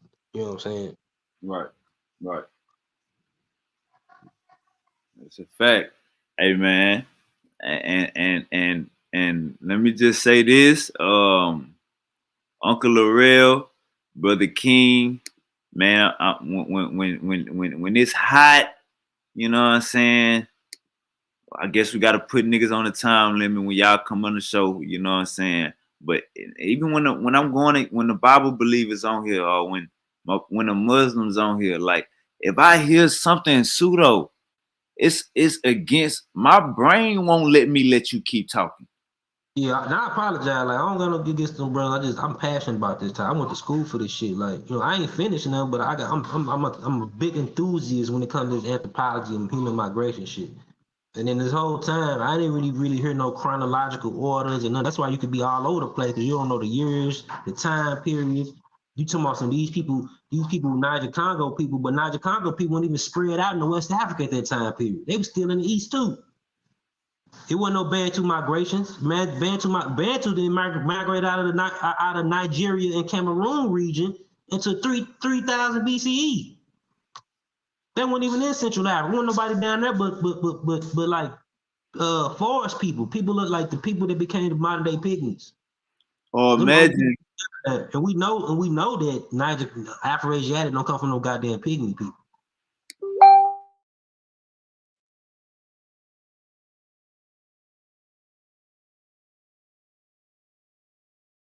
Like, Africa is big as hell. Like, I don't know, like, this ain't no video game map we looking at. Like, hey, and this another thing too. This another thing. You bringing up that Y Hablo group this whole time, and you can be talking about a nigga that look like this right here. Look at this. Let me show you how pseudo it is. Let me pull this guy back up. Let me show you how pseudo this argument is. You bringing up, you trying to Yeah, rely on because like my DNA, bro, my autosomal DNA, I'm 75% Western Central African, bro. But my Y haplogroup is haplogroup G2, bro. I got my Y haplogroup is identical with fucking Larry Bird, bro. But So look, that's what I'm the saying. So look, the majority of my DNA overall is Western Central African. right. So Like look, mostly this Nigerian shit. what I'm saying. You relying on a nigga Y haplogroup, not knowing what his mother is. The nigga could look like this. you try to tie the nigga. You try to tie the nigga into being a Bantu. Like Yeah, the it conversation. ain't really what his mother is either. It's like that Y group went through a bottleneck because even like your daddy side could have just been one. It could have just been one white paternal dude, and then his kids, and his kids kept messing around. You know what I'm saying? Into African descendant gene pools. You know what I'm saying? So basically, like Unc said, I don't like bringing up haplogroups. Shit, me neither. You know what I'm saying? Because the shit can get pseudo real fast. Science is not one way. DNA is not one way. You know what I'm saying? Like once we and when a nigga say science don't try to get the right answer, they try to get the closest to it because there's always room for improvement. That should let you know we can't speak in absolutes when we talking. So if our ancestors were speaking in absolutes, like, come on now. All right, now Gullah, hey Gullah, I need you to jump into the chat. I'm gonna have a conversation with Brother Isaiah. I know you're not gonna be able to control yourself during this conversation. So yeah, Gullah, jump in the chat and you can come back up when the panel get thick again, Gullah. I need you to jump in the chat for me because I know you're not gonna be able to control yourself.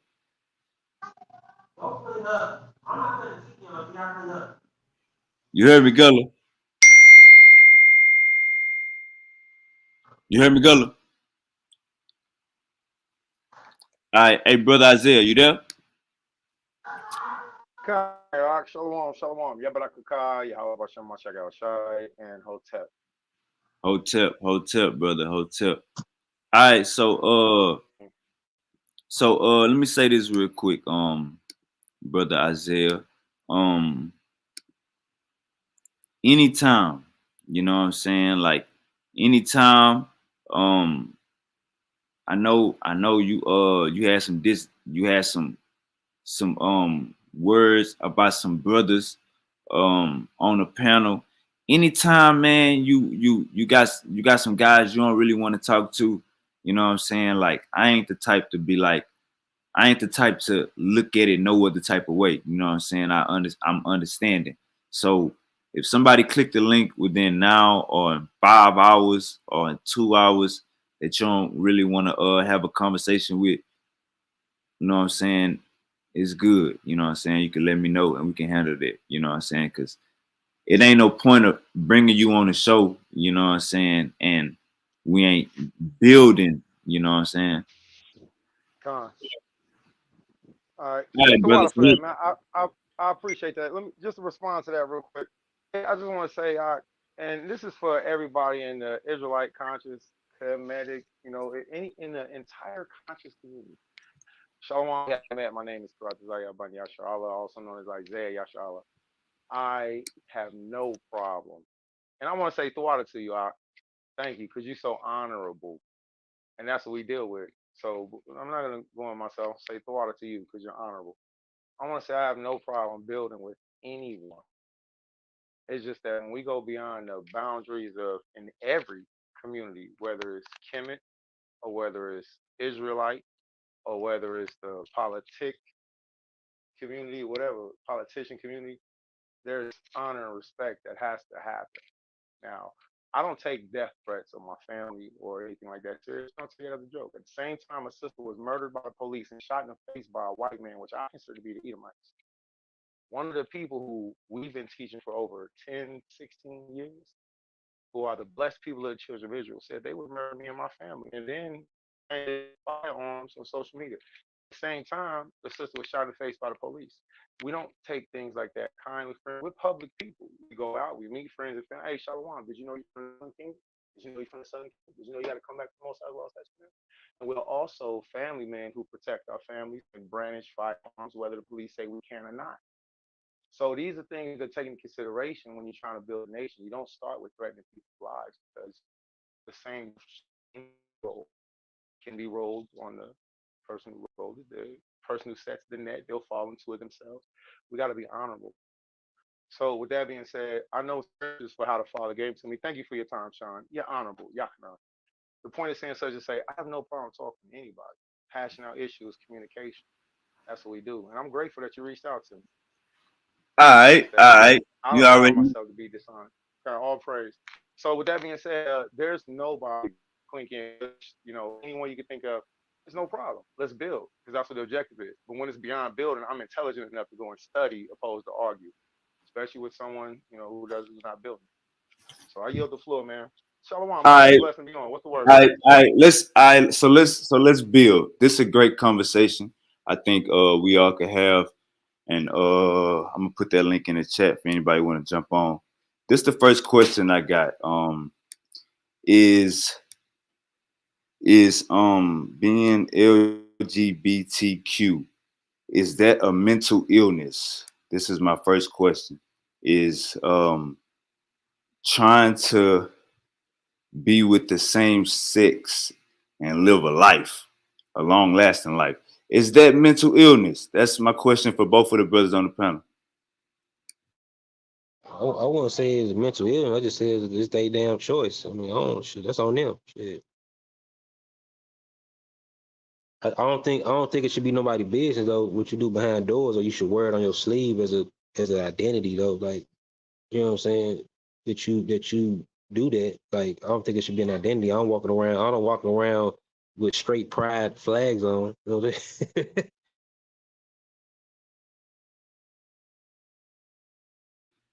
I feel it. I feel it. Isaiah, I remember you saying you had 4 wives. You know what I'm saying? I'm on my way. I'm on my way up there. You know what I'm saying? I got Most 2 High right bless you now. and your family. And I, hallelujah. I, May the Most I High got bless you and your 2. I'm household. trying to get up to. I'm trying to get up to your level 4. So yeah, question to you is being rainbow mental illness? No, absolutely not. Now give me a time frame on answering, King. All right, so just to from everybody's perspective, I come from the Bible, from Genesis to Revelations, the Apocrypha. All right, the Dead Sea Scrolls, Flavius Josephus. That's my perspective. All right. Also, my moral compass according to the community.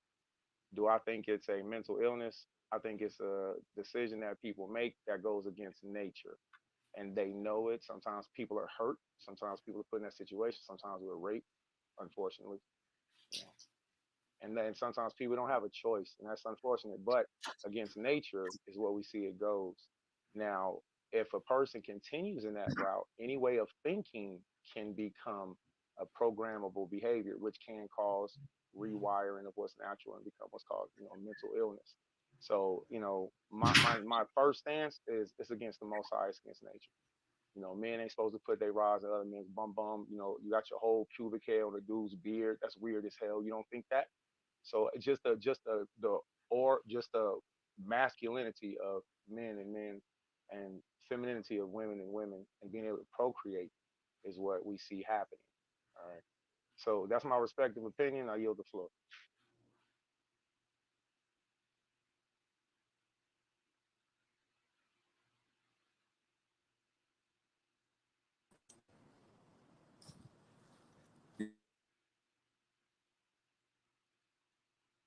Yeah, I guess I'm gonna be on it. I guess I'm gonna be standing alone this one. Y'all hear me? Okay, you can be heard out. I bet. So yeah, my I feel like it definitely is a mental illness. I feel like some way, like how you just mentioned, procreation, right? Say let's say you're a Bible believer, let's say you're a Quran believer. Your ass was put on this earth to be fruitful and multiply.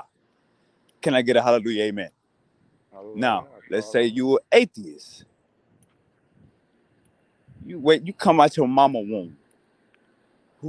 How your mama got pregnant with you? She was getting piped Historical. down. That part. It's That part. natural. It's But natural. hey, if you look out in the animal kingdom though, I ain't saying it's right, but you know, the nation, like going off nature, you know, of course, the biggest thing is nature reprocreate, you know, right? But it is certain little things in nature where you know animals be doing a little other shit to same sex too, even though This just is but true. it be just out of I guess out of I guess impulsive instinct or whatever. You know what I'm See, let saying? me speak on that. If I can add a little salt to your lamb, brother. Um, I agree with that because it's true. Whether it's the insect world, whether it's the you know the big, I mean, it happens. The difference is that we are thinking man, we're highest creation. So I think But I that we don't, you have know, I to. don't. I mean, that's I guess because you religious, you just you believe it. But I don't think we know different than anything. I just think we just we advance because they have a high complex cerebral cortex or whatever. And But I don't think right, we really I know agree different with than that. anything That's else. okay, cool. And that's the part that I was saying.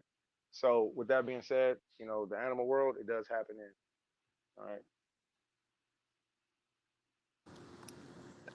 That's all you had to say. Yeah, con. It shouldn't All happen right. in the human world based off that, but Yeah, it yeah, happens. yeah. So So yeah. So you know what I'm saying? It's natural. Although you know what I'm saying, you got some niggas that go on side of the tracks. Got some animals going side. See, look, we look at these animals. The goddamn bee. The bee has sex with the mother bee. The goddamn bee die. Wasp has sex with the other wasp. The goddamn daddy wasp die. So we seeing in nature that it's a life or death situation with some species when it come to breeding with females. But you got the inquisitive kind. That's what Gutter was talking about, the inquisitive motherfuckers that just want to sniff, check it out. But overall, naturally, you know what I'm saying, is is stick and water.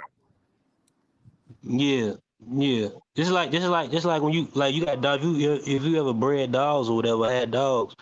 You know what I'm saying? Dogs gonna do some weird shit to each other. You know what I'm saying? You know what I mean? That's He a trying to have a fact. baby, but they gonna do it outside of the feeling and the impulse and type shit. That's a fact. I didn't went to my auntie house and seen two male dogs humping. I can't say I never seen it before. You know what I'm saying? I seen two male dogs, you know what I'm saying, tripping out. That's a fact. They had a mental disorder. They was they was being too inquisitive. Hallelujah, Allah Akbar. Yeah, I couldn't say it's a mental. I don't know. Couldn't say it was a mental disorder though. I don't know. I guess I have to look more on like you know what I'm saying, brain work and shit like that. But I don't think a psychiatrist or you know in psychology they're considered a mental health. I think it's All right, all certain right. So let things me that ask you they this. got to qualify to be mental, like a mental disorder or something. So let me ask you this, Gullah. So this Isaiah, this all up under that branch, all up under that rainbow branch. A person, this the argument, is a person from the rainbow, is that a mental disorder? This is why I say that. Oh no, this is the question. If a person change genders, get boobs, get some ass, cut the thing off. Oh yeah, that's different. That's crazy. That's different. That's Now, mental. is that a mental disorder, brothers? That's I'm mental. gonna. That's shit. That's just as mental as the chick that can't leave her face alone. Like Lil Kim. Lil Kim mental. Something wrong with her for doing that shit that she did. That's the same type of shit kind of what that is. Yeah, I'm gonna say it's. I'm gonna say it's both. I'm gonna say it starts spiritual, and then everything I'm gonna do is gonna have to have some type of connection. I don't think you can have air. You feel me? Without without molecules. So I think things always go deeper. Hey, you a So, little low, brother Isaiah. all right, my bad. Good looking, Ox. Like that was my thinking voice. Sorry about that, Ox. So, but yeah, Ox. So I'm gonna say, starting off spiritual, yeah, because there has to be, something that's there internally that makes me say I want to go from a Russian petite, European woman to a voluptuous black woman with full lips, and so there has to be something internal that that causes that, spiritual. I'm gonna say spiritual first, that causes that, first cutting of the flesh. Like I got tattoos, and I'm gonna say like my tats became addictive, and once I seen it, I was like, you know what, hold on, wait a minute, outside from I'm good, I'm lost inside. So the point of saying that is the same thing with plastic surgery, the fixation with people's appearance. So Keep getting yeah, them absolutely. tattoos, man. Keep getting them Nah, tattoos. no, I'm cool. I'm done, homie. I'm done. I can't even teach people to do it. So I'm too real to be fake is my motto. So I gotta stand firm, King. You feel me? But I will say this, my lord. When we looking at, is it a mental, issue, spiritual and mental, for a person to want to cut off their penis? You feel me? They want to become a eunuch. They want to become castrated. You want to give away the one thing that make that, not the one thing, but a major part of what makes you a god. No matter what shape, no matter what color, no matter the whatever. That's the vessel that makes us a god, of being able to procreate and reproduce life, to even put, you know, the spark of life inside of a woman. So, to take that away, and to want to have, to allow yourself to be violated, that's, again, it's against nature. So that'll be one of my first things to say. Are we designed to have our fingers cut off and have toes attached where our hands are? No, that's weird as hell. I mean, if somebody had to have it done, medical procedure, we respect that, but would I do switch them all up and down like, Idi Amin did? No, I wouldn't do that. So with brothers and sisters, whether it's from our nationality, from another nationality, just figuring yourself, I would say love yourself first. You feel me? If you having issues with, sodomy, men aren't supposed to be penetrated by other men. That's my respective stance. Ain't no switching, ain't no flinching, ain't no bite to boy, boom, bye bye, bite to boy head. So, and the Most High said, fire upon them. So I want to tell everybody, I've been to Sodom. It stinks. It's scary. It's real. It's a location. It's still there. So it's not just a narrative that was spoken in the book that people don't believe in. It's a place. So with that being said, if we can see that this actually happened, and this was a judgment that was written thousands of years ago, then the same judgment operating against nature could possibly be coming. So what's better than leaving a big location of the earth pressed down into the earth and smelling like a cigarette ash? So, I would encourage you, if you struggle, that's something you struggle with, or if you struggle with like too much with jacking off. Like dudes shouldn't be jacking off too much. Women shouldn't be floating their men in the boat too much. You feel me? We gotta have that energy. Save it. So, whether it's sodomy, or whether it's, throwing your little Edomite soldiers off the war. You feel me? Whether it's that, or, whether it's peeling the banana, kicking in the gear, or whether it's two men and two women operating together. All of these are against nature for real. It's not right for a man. I ain't gonna stunt. I'm almost 50. You feel me? So I'm not gonna say things I have done. I keep my sex life very private if I can, because that's respect for my family. But along with that, I'm not gonna pretend like I haven't, played in the snow, or like I ain't never dived in the rice. You feel me? I ain't gonna, pretend, all these things they've happened. I'm not gonna pretend like I haven't masturbated. The reality of it is once we come into an acknowledgement and a conscious state of what's right and what's wrong, should I throw my seed around? No. Women, should you women save the sensitivity of your vagina for the men who you want to please? Yes, you should. So when men is going too hard on themselves, women going too hard on themselves, it's against nature. That's something that's supposed to be shared with one another. It's having sex with ourselves. And then when you think about it like that, it kind of changed the perspective. So I yield the floor. I don't think, sodomy, jacking off too much, either one of those are healthy, but men should copulate with women, and you should, be fruitful and multiply. I yield the floor. All right, all right, all right. I have to agree with that. I have to agree with that. So, let me ask you this. Everybody talks about Paul. Paul was a liar. Paul never met Jesus. Paul came way later. Paul is not a contemporary. How you feel about Paul? I feel like Paul was an excellent teacher, and I feel like Paul's writings are hard to be understood by those who wrestle with the scriptures. So when it comes from Genesis to Revelations, I believe in the totality of the book. What I did personally, and I'll go very short on this one, King, because you gave me a very good speak. I like the way you talk. You're honorable. Double honors to your father, double honors to your mother. You make a platform in a way for people to be able to learn, or to be able to argue if that's what they want to do. So the point of saying such is to say, when I didn't know about Paul, I didn't go and just look at Paul. First of all, I read all of the New Testament. Then I'm still reading all the New Testament. Then I went and looked at people who actually were alive. Who was Paul's students? Who was the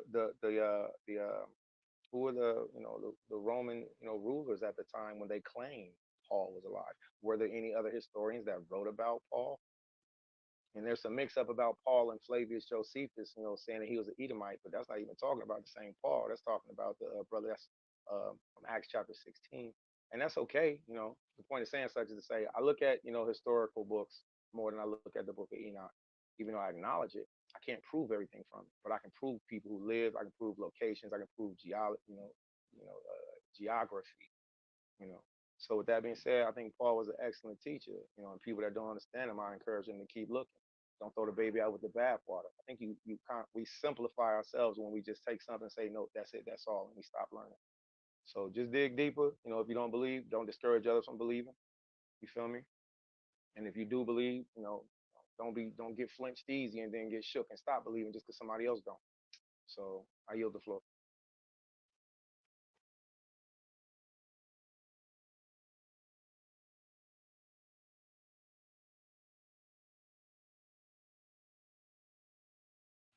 Isaiah, you there? Con, I yielded the floor after my last comment. All right. Hey, my bad. What's the link to this page so I can help to your page so I can help set up? You sent it to me before. Let me send it to you right now. Okay, cool. And then, is there a way to put it in the chat, because I also want to. I like what you do. From the first time I was on to this time here. Yeah, let me shoot it to you real quick. The YouTube link, correct? Come on. Yes and yes. Whatever you want, share it out. All right. I'm gonna give you both of them.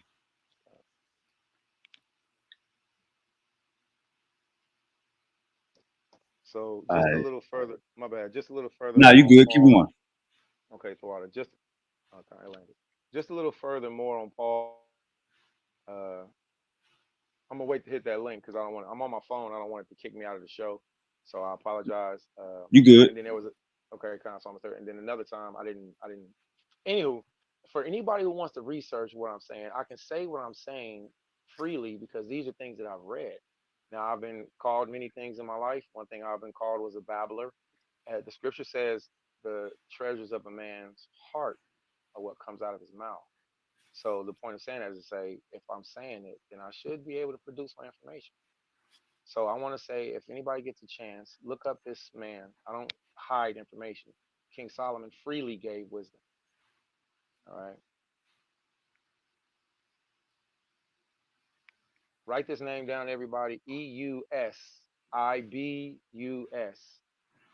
Eusibus. His name is Eusebius. He did a book called Ecclesiastical Histories, which literally means the histories of the Israelites. I'm not implanting that. It's the way it's translated. The word church means army. It means congregation. When you put that back to the Old Testament and the Torah, it's the word makanah. All right. And then Greek is the same word for church. So that's how we know that. So, and it starts from the believing in Christ, his divinity, how our grandparents met him, even how Gentiles met him before he came in the flesh, which is something that people don't believe, but I do. So this book, it also talks about the history of the apostles, Matthew, Mark, Luke, John. If anybody says they don't exist, just go to historians who prove that they did live. So one of these chapters talks about Paul and Paul's life and his writings. So just go to history, everybody.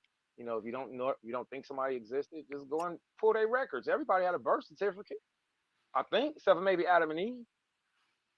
Maybe beforehand, you know what I mean? So I yield the floor. Not everybody, but my point is saying that to everybody to say, if you're not sure on Paul, good. Don't be sure. Keep researching. Don't throw the baby out with the bathwater.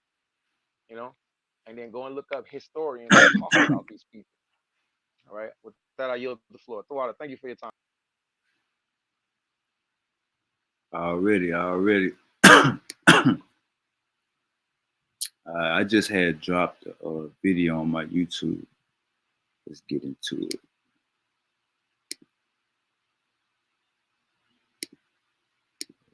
Let's see.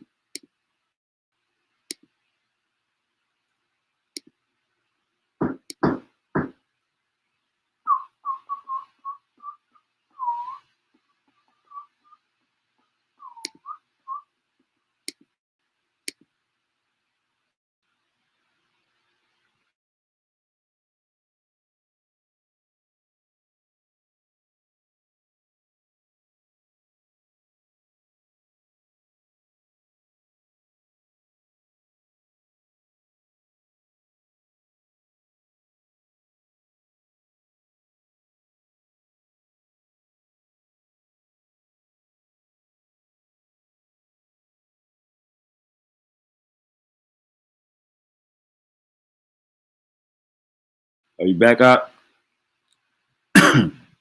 You had logged out on accident.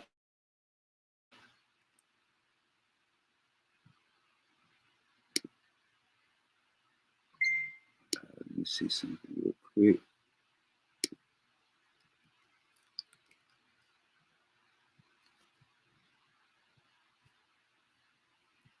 You there, Isaiah?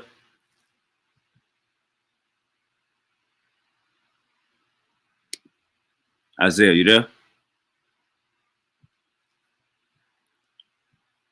He gonna come back. Nobody go. My apologies. I pushed the back button on my phone and it took me off of the video. I apologize. You good out? You good out? All right. So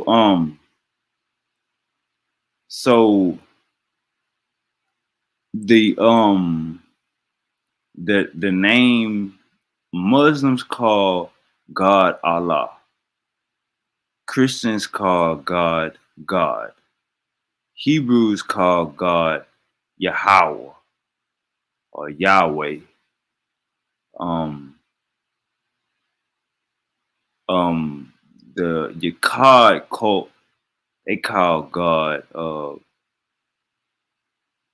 Yahweh. How would how do we know what's God's real name? I mean, I don't think that we do. I think that we were left scripts from all the way, from the This is early why I fuck Sumerian. with you, Isaiah. This is why I fuck with Isaiah, y'all. Dude is respectful. Dude is, man, go ahead, Isaiah. Man, all praise, man. Double honor to your father, double honor to your mother. Listen, here's the objective: is to learn. My elder told me this is what he said to me. I looked up to him and I was fresh, like super fresh, learning. And I was like, man, he really knows some stuff. And he was like, man, I'm just a nigga trying to stay out of hell. And when he said that to me, I was like, dang, that was some real stuff to say. So I just keep that in perspective. So we always trying to learn. We always trying to figure stuff out. The point of saying such is to say, all the way back to Sumerian text and, cuneiform and all that good stuff, the name of a divine creator has been written, even in what's called, look this name up if everybody get a chance, Tamil. You may have heard of it, you may have not have heard of it, but Tamil, like you pronounce it with a th. Tamil. The Tamil people are, descendants of Shem. They're over there in East India. So the Tamil people have a very old language. So before Abraham was born, there were people that was calling on the divine creator. So when we go down the list, the reason why I say personally, everybody, the reason why I say Yahweh is because I spent years of my life asking the Most High how to, learn how to read the Bible in Hebrew. Since I'm very not well learned, but what I did learn, I'm like, okay, I'm gonna keep going. So I say Yahweh because I learned how to read in Paleo Hebrew without the vowel points. And Allah is a Hebrew word, and God. I mean, they had to get the English,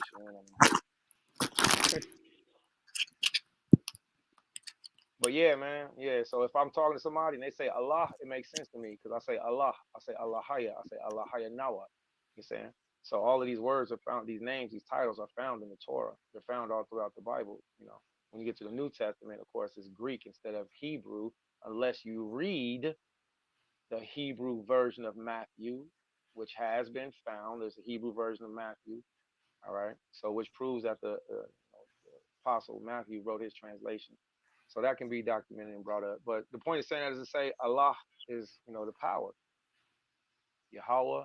These are written in, the ancient text, and they can be read, and you all can read it too. There's only 22 sounds in the original Hebrew alphabet, and you can learn them. All right. Pretty sure our brother Sean would be more than happy to teach them to you. I yield the floor. All right, my next question. Let me see. Let me find this. All right, Deuteronomy 23:20. Let's get to some. Let's get to some information. Deuteronomy.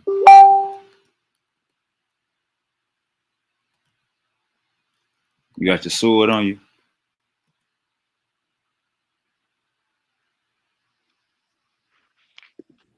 Let's get to this word. Oh,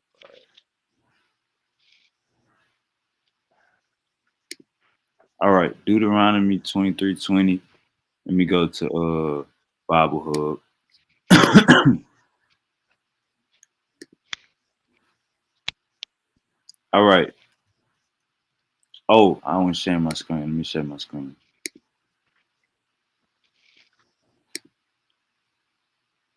Oh, for those of you that's listening, and for those of you who know or that participate, today in a few hours, the Earth, Moon, and Sun will all be lined up. This is called inferior conjunction. Inferior conjunction happens once a month. It's also referred to as new moon. Some people call a new moon when you see the first phase, the second phase of the moon, which is called waxing crescent, where you can see the first light of her.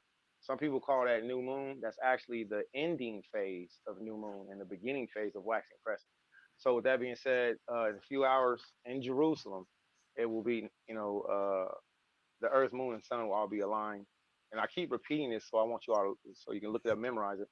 And that time frame is called inferior conjunction or new moon. So I'll be doing a study for me and my family and teaching on new moon. And if anybody want to be a part of that or ask questions, or if you have disagreements about the lunar phase, I love to present my information. I ask you to present yours.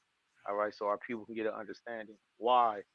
Because it is important. If we are believers or if we're not believers, it's good to still know. Scripture says that this word is for the Jew and for the Gentile. It's for the whole world. It's not just for Israel only. Everybody should know how to, tell time according to the sky, right? So with that being said, if anybody has any disagreements, they want to talk about waxing crescent, full moon, want to talk about the dark moon being the lunar phase of new moon, I'm pretty solid and secure on the time frame we're talking about, and it's for the purpose of our people learning. So Kadash Shalom, happy new moon to those of you that's keeping the new moon time frame coming up. Kadash Shalom. Please teach other people how to keep the new moon holy. Don't just do it yourself. All right. All right. Appreciate that. All right. So let's go to Deuteronomy 23:20. All right. It says, unto a stranger thou. Oh, you got your Bible on you, brother? Nope, but I am getting my chair and I am getting my laptop and I'll be sitting down in front of it in a second, King. We're working off of the phone right now, but I'm 1200% tuned in and listening, so we're ready. All right. So it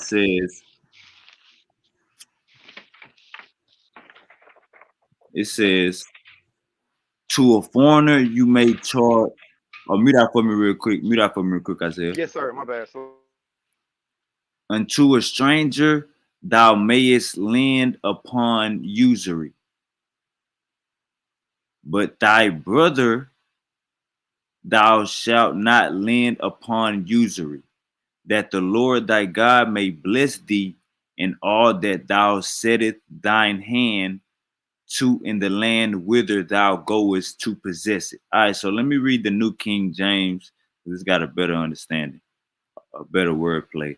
To a foreigner you may charge interest, but to your brother you shall not charge interest, that the Lord your God may bless you in all to which you set your hand in the land which you are entering to possess. All right, brother Isaiah, can you tell me what that scripture is talking about? yeah, sure. So as a nation, the Most High gave us rules, and some people just say law, statutes, and commandments. but they're leaving something out. It's actually law, statutes, commandments, and judgments, and judgments, and judgments. Well, one of the Most High's judgments is that we're not supposed to do two for ones from other Israelites. Let me make it plain. If we go to prison, go to jail, go to the county, and if I need a envelope, and I go to you, and you're my brother, you're supposed to say, hey, well, here's an envelope to write your family. And when you get another envelope, just pay me back what you go. It's not supposed to be, hey, when you get your envelopes, give me two envelopes back, or give me 2 packs of noodles, or give me 2 nutty bars, or give me 2 packs of cigarettes. The Most High told us to not take interest on each other. He said, if there's a Gentile or a foreigner that's coming through your land, you can take interest on them, but not to your fellow Israelite. So this law teaches us to not be greedy. This law teaches us to share. This law teaches us to be a community, to be, community minded, people. So yeah, Khan, there's a lot more that goes into it, but it's in our benefit. If we would have been thinking right as a nation, we today would have enough to share with everybody. This is a sharing scripture, and how to keep back what you have amongst each other. I mean, from outsiders. So we have great laws on sharing in the Torah. They just should be taught the right way. I yield the floor. All right. So who is this talking right here? Who's speaking? Let's read the verse in context again, Kip. What verse are we at? Let me pull it up. And we'll break it down together. Deuteronomy 23:20. Misery was good.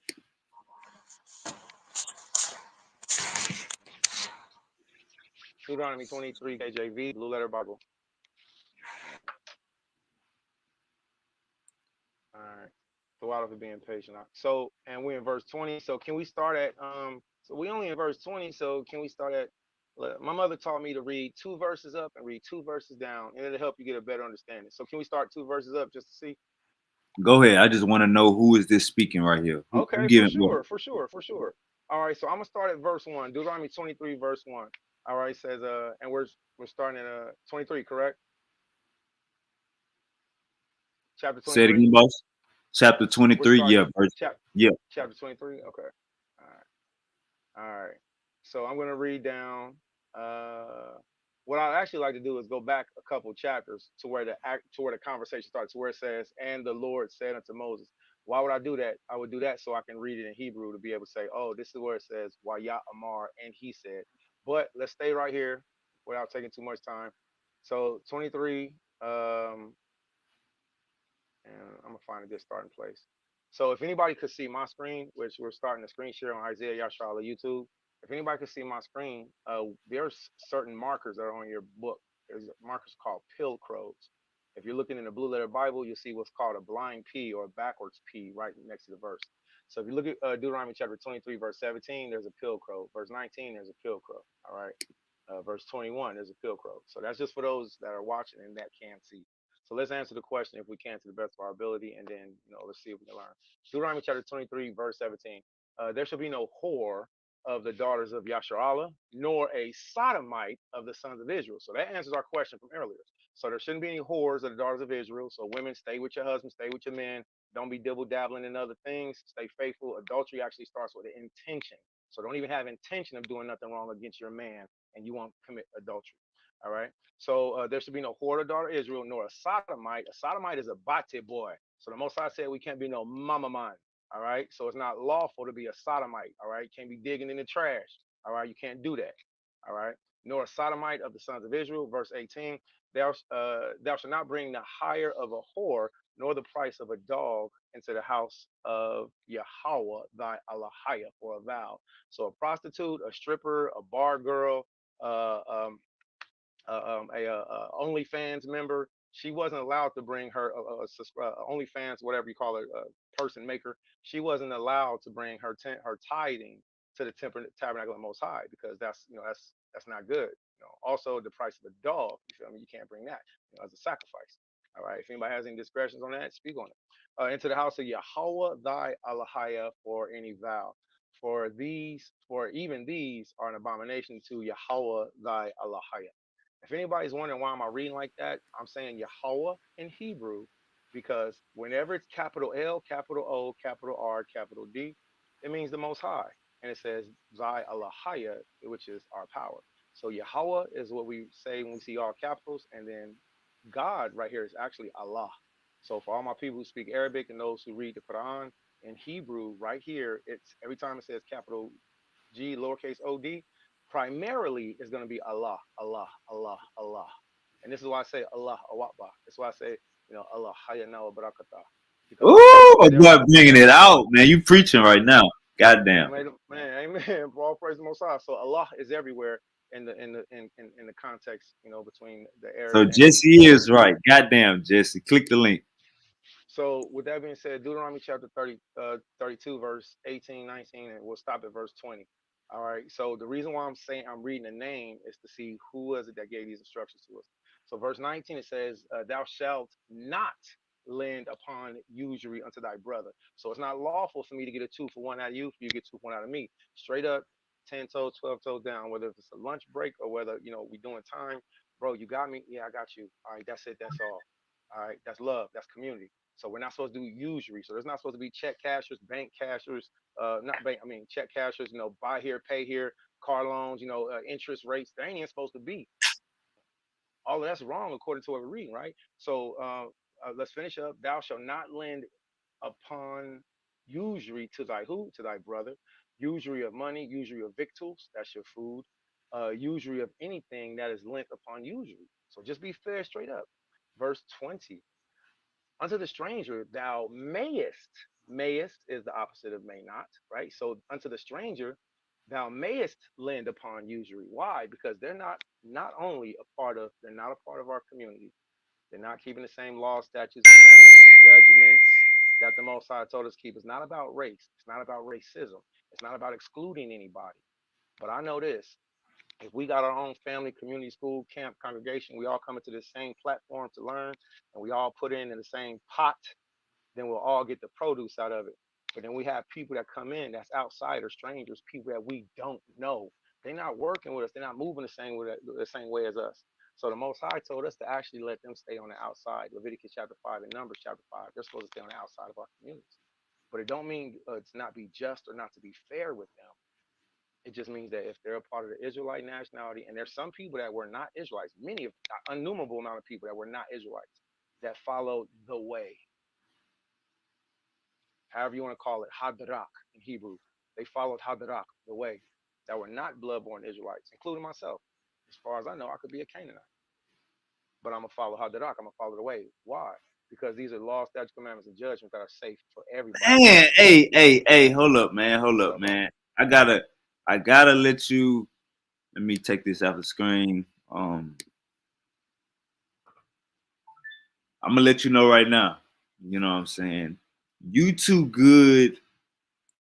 You too good for debating. You too good for hollering matches. You too good for yelling over somebody. The shit that what you just that last thing you said. I'm not a bloodline Israelite. Hell, I might be a Canaanite. According to the book, I understand but the fact that you said that, you being too real. You know what I'm saying? I just want to let you know I appreciate their realness. I I appreciate appreciate you. I You appreciate give a good the platform, brother. the the way you articulating yourself. You know what I'm saying? This first and foremost, like I appreciate that because you laying it all out there. You being raw and you being authentic, and motherfuckers is gonna love that. Motherfuckers is gonna respect that. Trust me, you can keep going. Man, all praise and double honors to to y'all's fathers, to y'all mothers, man.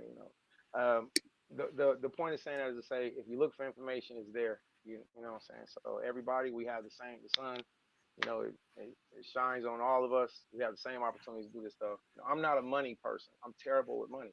I'm not a worldly person as far as doing business. I don't have a high school education. I don't have none of those things. But with certain information, if you just look for it, it makes sense. It's right there in front of you. So right or wrong, just look at it, see how it is, and then adjust your seat. If your butt itch, get up and adjust your seat. Fix your butt, sit back down, get comfortable, and then go with what's right. So Deuteronomy chapter 32, and I'm gonna finish the brother's point. Because I apologize, I won't be too long-winded. We're at verse 20, all right? So 19, no usury. 20, unto a stranger thou mayest lend upon usury, but unto thy brother thou shalt not. lend upon usury, that Yahweh thy Allahaya may bless thee in all that thou settest thy hand to do in the land whether thou goest to possess it. All right, This is my question. This is my question right here. This is my first question. Is God right here telling you that you can use people? no, not at all. No, You say not no, at not at all. all. Read the first. No. Read the first sentence. Okay, Con. All right. Verse sentence, which one? Verse 20. verse 20. Unto a stranger thou mayest lend upon usury. Yes. What that Okay, mean? Con.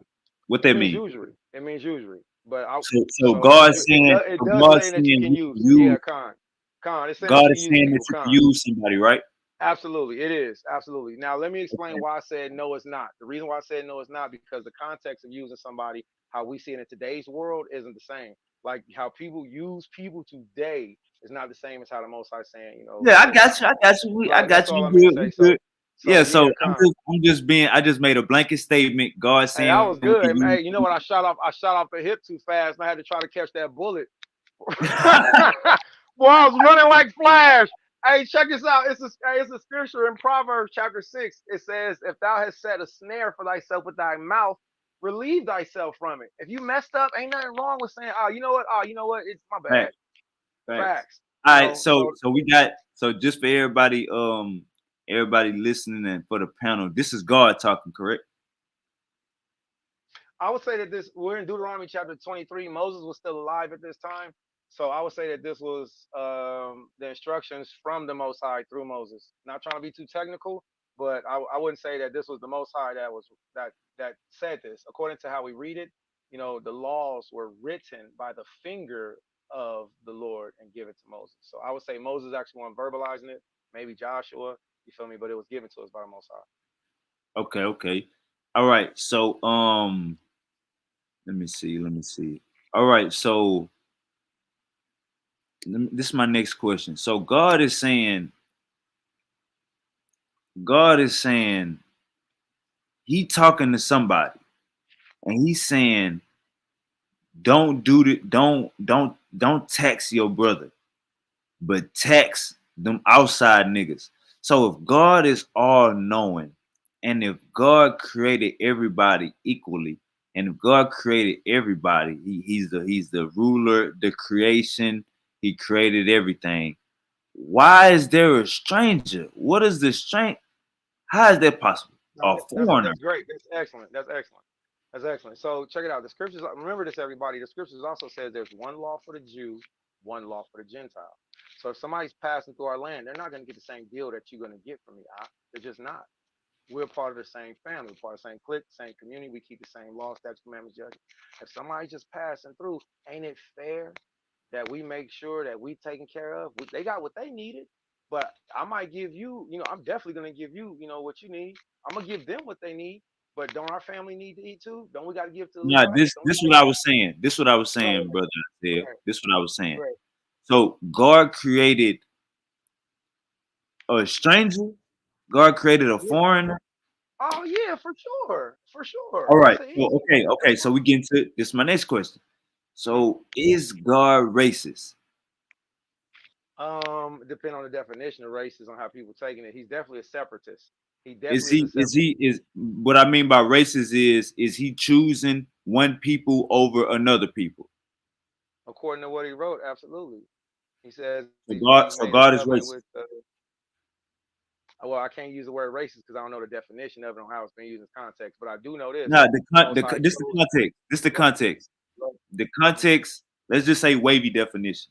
Wavy definition is putting a people over another people. That's the context of being racist. Just for this conversation, would God be Then I'll say, racist under that context? then I would say yes, Khan, absolutely. Okay, so Of course. misery. You wanna jump in this? You got something to say? You want some smoke? Go ahead. You following along? Is God? Yeah, Is I've been God? here. You agree God a racist? Yes. Yeah. And you also agree that God is telling people to use other people? To use other people. Well, from what you just read, it's usually we talk about using for ushery and stuff like that. It's just tax. You know what I'm saying? You can't tax your brother, but you can tax the foreigner. Um, I think that's again him communicating about nation building. You know what I'm saying? Be good to your neighbor, but for your the stranger or your enemy, would you have to treat him the same way? Of course, you could tax him. Yeah, like when the niggas be coming from out of town, when the niggas be coming from downtown, when the niggas be coming new in the city and they Airbnb, they call me up for the smokes. We tax their ass. We tax them. Country boy on the way in the hour. He on the hour road trip. He's getting taxed. Get taxed. Hey, So may the I Most High bless understand. you in Me, your me and endeavors, God, Doc. me and God think alike. Me and God think alike. Well, I'll say this. I'll say one, his ways are higher than ours. Then two, I'll say this. He gave us a business mind, all right, but he also warned us. He said that sin stick fast between buying and selling, like a nail sticks fast between the joists. Or in other words, it's hard to separate sin and business sometimes. So he warns us about that. But he also gives us wisdom on business. So I mean, the objective of doing business is to make a profit. We don't do business so we can all stay at the same level, unless we just in the pay it forward business. But if you're doing it for a profit, yeah, fine. You that for me, Miss. Keep going, brother. You got it. How you? Mute out for me, Miss. Keep going, brother Isaiah. My bad. Oh, Salak, my bad. I was just saying, yeah, but in that, of course, our objective is to make a profit. That was all. So yeah, if we're doing that, yeah, make it profit. All right. We're gonna go to Matthew 16:28. Matthew 16:28. All right. I'm gonna read it real quick. Verily I say unto you, there be some standing here which shall not taste of death till they see the Son of Man coming in his kingdom. All right, brother Isaiah, can you tell me what's going on right here? All right. So Matthew chapter 16, which is really dope. So check this out, everybody. We teach the Torah portion every week for the past 16 years. Nobody's perfect, but we also invite men that are community leaders come and read and teach the Torah with us. So this was last week's Torah portion, which is you can't make this stuff up. That's something we say. Because every time we read the Torah, it's something that happened throughout the week. All right. So again, we 1200% believe in the Messiah, Yahweh Shai HaMashiach, who the world calls Jesus Christ, but we say his name in Hebrew. But what verse we at? Matthew chapter 16. The water for bringing this up. Verse 28. 16, 28. All right, Matthew chapter 16. And all right. So Matthew 16:28.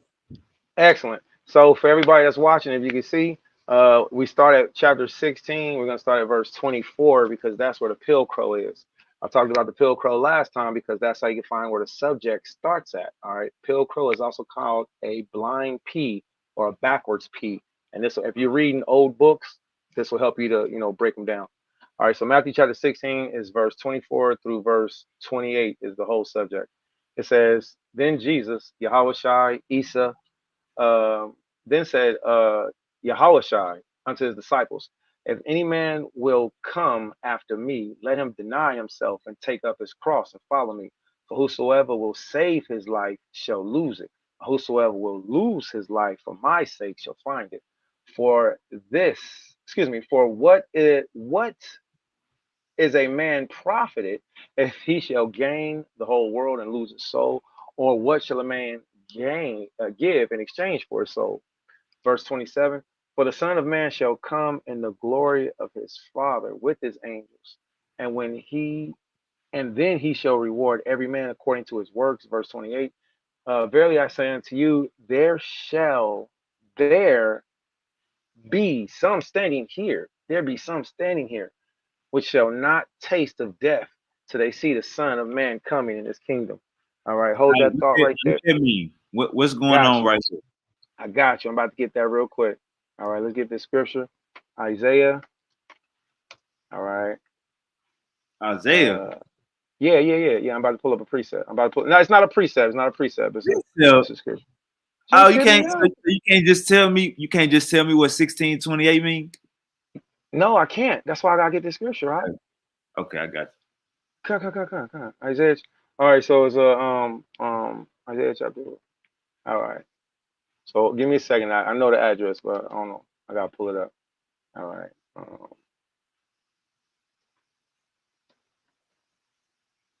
Let me ask. Let me ask Misery real quick. Hey, Misery, you there? What's going on in verse I'm gonna press 28? mute. All right, Misery, unmute your mic. What's going on in verse 28?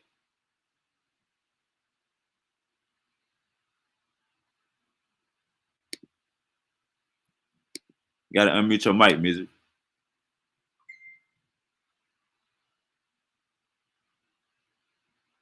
He probably stepped away. I'm ready when you're ready, Isaiah.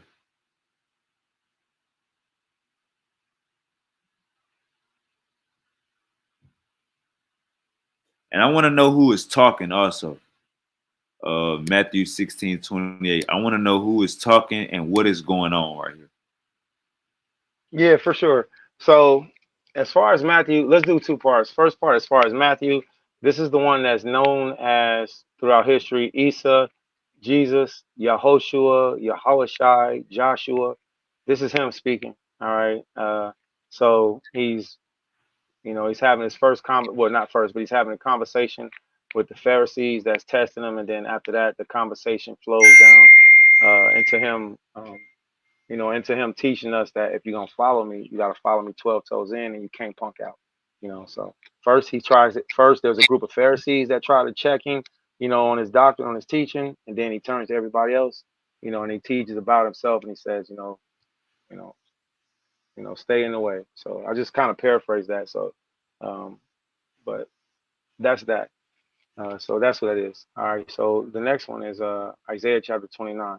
All right. So Isaiah chapter 29, verse 9 is where I'm going to start at. And I won't be long on this one. Isaiah chapter 29, all right, verse 1 is who it starts talking about. So it's talking, it says, and I like how you ask questions like, who is this talking to? That's great, man. That's excellent. People don't do that enough. So woe unto Ariel. Ariel is another name for Jerusalem. So woe unto Ariel, the city where David dwelt.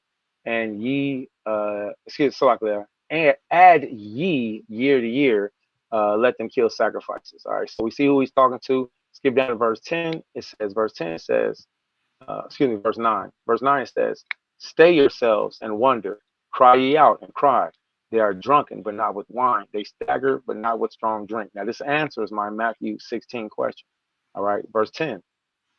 For Yahweh, all capitals, have poured out upon you the spirit of deep sleep, and have closed your eyes, the prophets and your rulers, the seers have you covered. Verse 11, the vision of all has become unto you as the words of a book that is sealed, which men deliver to you that say, delivered to one that is learned, saying, read this, I pray thee. And he saith, I cannot, for it is sealed. I would be stupid and I would be proud if I stood up here in front of everybody and tried to break down that verse and I don't know what it means. That's a prophecy that's in the New Testament. So if somebody knows what it means and they can prove it, you got to show me, because apparently that whole Matthew 16 was talking about at the end of it. Yeah, let's go back to the last part of it. All right. Look at this. Verse 27, for the Son of Man shall come in the glory of the Father with the angels, and there shall be a reward for every man according to his works. Hold that thought. Revelation chapter 22. It's my last scripture, everybody. I won't go into another one. I only stick with these three scriptures, which was the one I was presented with, and then the two I'm using to answer with. The first we're using to answer with is Isaiah, all right? And that's chapter 29. Isaiah chapter 29 says that it would be just like this. Somebody will present a scripture. And I don't know how to answer this. It's like a prophecy that's sealed. Look, verse 12, Isaiah chapter 29, verse 12. And the book is delivered to him that is not learned, saying, read this, I pray thee. And he said, I am not learned. Verse 13, wherefore the Most High saith, for as much as this people draw near me with their mouth and their lips do honor me, but have removed their heart far from me, and their fear toward me is taught by the precept of men. So I don't have an answer for Isaiah chapter 16 because I don't understand yet. Why? Because it's an end of the world prophecy. All right, hold up, Context is context hold is up, very important. Yeah, I hold yield. up, hold up, real quick, I yield. brother Isaiah. Hey, Misery, you there? Misery, you gotta unmute your mic. Yeah. All right, Matthew 16:28. What's going on here? And who's speaking? I believe that's Christ speaking to his disciples, correct? Yeah, I think that's what brother Isaiah said. So what is he what's going on?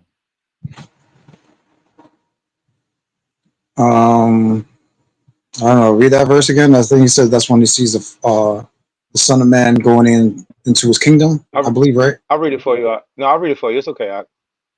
Which verse you want me to read? Yakanan Sean? 28. Only 28. Only 28. Now yield the floor, brother. Matthew 16:28. Verily I say unto you, there be some standing here which shall not taste of death till they see the Son of Man coming in his kingdom. All right, Misery, what is that saying? It seems like Christ is basically saying what he's saying. He's saying that some of you guys are not going to die until you see me enter or go into my kingdom. Did Jesus lie right here? No. All right, so how long ago did Jesus die? About 2,000 years ago, something like that. So you telling me that they have people still alive right now that's over 2,000 years old? No. All right, so when it says, "Verily I say unto you, there be some standing here," that's like me. That's like you with your partners, and say, "Look, all you niggas right here, check me out. Some of you niggas right here gonna still be alive when I come back with my Father in His kingdom. Some of you Well, it niggas doesn't say. Well, it alive doesn't say come back, right? It doesn't say. It didn't say come back. It said they until they saw him go into his kingdom, right, or go into heaven, basically, right? till they see the Son of Man coming in His kingdom." Okay, so what that mean? No, I'm saying, say that part again. Come into his kingdom, or like he's going to his kingdom, right? Not coming back, right? Right. With That's the what I kingdom. say. Coming in His kingdom. What that mean? To me, it seems like. Well, to me, it seems like he's speaking about his death and him returning back to the Father. So you saying that it was people that was next to him that seen him go back to his Father? Correct. Oh, Like a perfect example would be like what is it, Acts what is it, 1, and also Matthew's 28, just before the Christ returns back to the Father. He had a meeting with his disciples, telling them to preach the gospel to the world, or whatever. So if you think about it, all 12 of them actually seen him go back to the fathers. Okay, so Jesus never talked about God. I mean, every time Jesus was talking about the end of times, he wasn't talking about the time of Revelations. He was talking about his own death. No, that would be I say that would be like two different topics. All right, so like let's try 1 Corinthians 7:29. I want to know if this is about Jesus' death or is this about God bringing them 144 naked girls. 1 Corinthians 7:29. All right, we're gonna go to Bible Hub. All right, 1 Corinthians 7:29. Go to the King James. "But this I say, brethren, the time is short. It remaineth that both they that have wives be as though they had not." Okay, so Misery, who is speaking and what is they talking about? 1 Corinthians. 1 Corinthians, I believe that's a Paul letter, right? Paul. I think we discussed this before. When you talk about because it talks about like negative to positive, and then positive to negative, and then negative to positive, and then negative to positive. There's like four things that are being mentioned in that scripture. And like I said, in my opinion, is basically talking about like 70 AD, how in one breath you could be happy and then shit's gonna hit the fan. So 70 AD. one, yeah, the That's when Jesus destruction. come back. No, I would say when you're reading here is talking about 70 AD, about the destruction. Is the destruction after Jesus' first death? It's after his death, correct? So he didn't came. So the destruction is Jesus coming back. No. How is it gonna be a destruction if he dead already?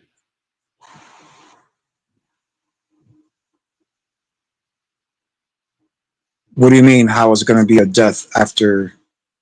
So when is Jesus coming back after 70 AD, right? No. Well, they're discussing. Like I said, you have the. Like I said, there's like two different topics, because you're trying to conflict the crucifixion and what you would call end times, right? The crucifixion was important because it talks about the 3-day death and being risen, and then him returning back to the Father. So it's like almost a conversation how with Alva, because Alva would be like, well, it's only prophesied that Christ would only come back once. I'm like, well, no, because he already came back after he died. So that would actually be his first time returning. You know what I'm saying? So when you read, hold up, to make sure I'm not confused. Are you saying that the end of times is not the crucifixion? Are you saying that the end of times is not the destruction? No, the destruction that you're talking about is what was prophesied about the temple and Israel being destruction, not about end times. That's what I'm saying. That's like a different topic. Okay, so when we talk about the destruction, we're just talking about the destruction of the land and the destruction of the temple. So during this destruction, where is Jesus? He was dead already. He returned back to the Father. Okay, so according to biblical scholars, when is Jesus coming back? After 70 AD, what time period? Nobody knows, not even the Son. But we got Jesus. We got Jesus telling folks that they're not gonna be old until he come. They're gonna be still alive when he come back. And again, that was before his crucifixion. He's making these statements, right? So did he lie? Did they not see him return from the dead? So you think Paul seen him return from the dead? How Paul seen it when Paul wasn't even alive when he was alive? Paul didn't know him. I don't know. Like I said, well, according to Paul, he's like talking about he got visions and dreams. He got visions and dreams, exactly. Hey, misery. Look. That's why I fuck with you, because instead of you lying, and the same thing with Brother Isaiah, instead of y'all lying, y'all gonna tell you straight up, like, either I don't know or I do know. Like it's not hard to tell the truth. That's why I fuck with you, misery. I ain't even gonna cap, nigga. You took the bullet out. Like when old dude said spiritually, I'm an Israelite. I know I'm not a bloodline Israelite. Hell, I could be a Canaanite. It's like you took the gun. You took the bullet out of the other nigga's gun ASAP. So you know what I'm saying? Appreciate the honesty, nigga.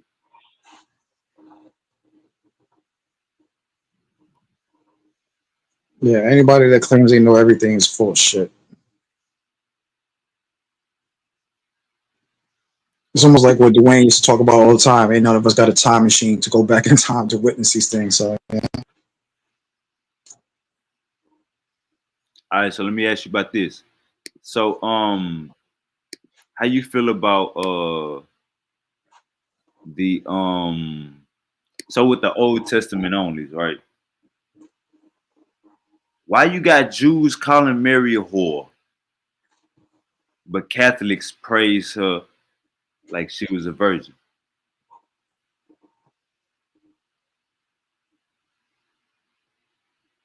I would say, yeah. So the question is, why do Jews consider Mary a whore? Yeah, but you got so basically why are they contradicting Mary? You mean why they're contradicting Christians? You mean? Nah, Mary. The Jews say that Mary was a whore. Catholics say Mary was a virgin. Why they contradicting Mary? Because again, it's a smear campaign. That's all that is.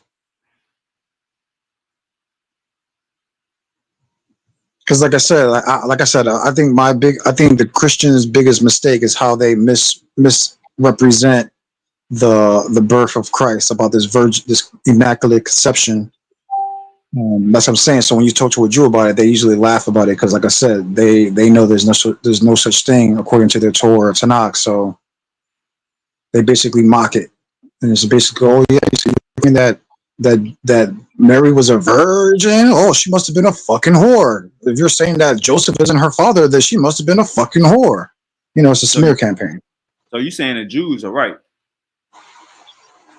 No, I'm not saying the Jews are right. I'm just saying that they're Not right in right. the aspect Not right about the about. immaculate. Now hold up. Not right about. Not right about smearing anybody or disrespecting anybody, but right about the history. About what history? About how this person or the Messiah is going to come to the earth? No, about Mary being not being a virgin when she gave birth. That it was natural.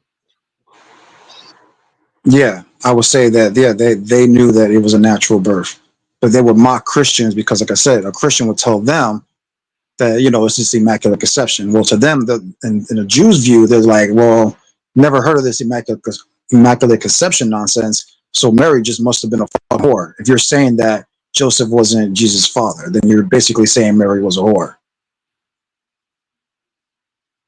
All right, so we got people saying, "Oh my bad, keep going." No, I'm saying, I'm just saying that's how, like I said, again, that's just how a Jew would view that. That's what I'm saying. All right, so we got people saying,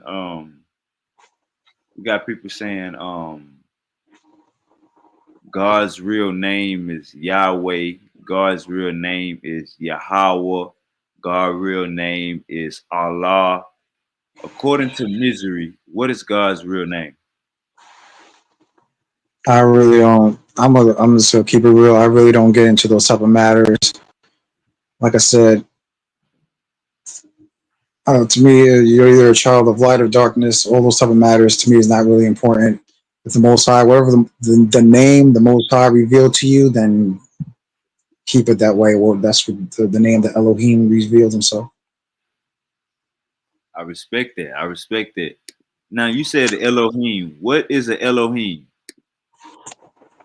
Elohim will be another term for either an angel, a messenger, or it can also mean like other gods or goddesses.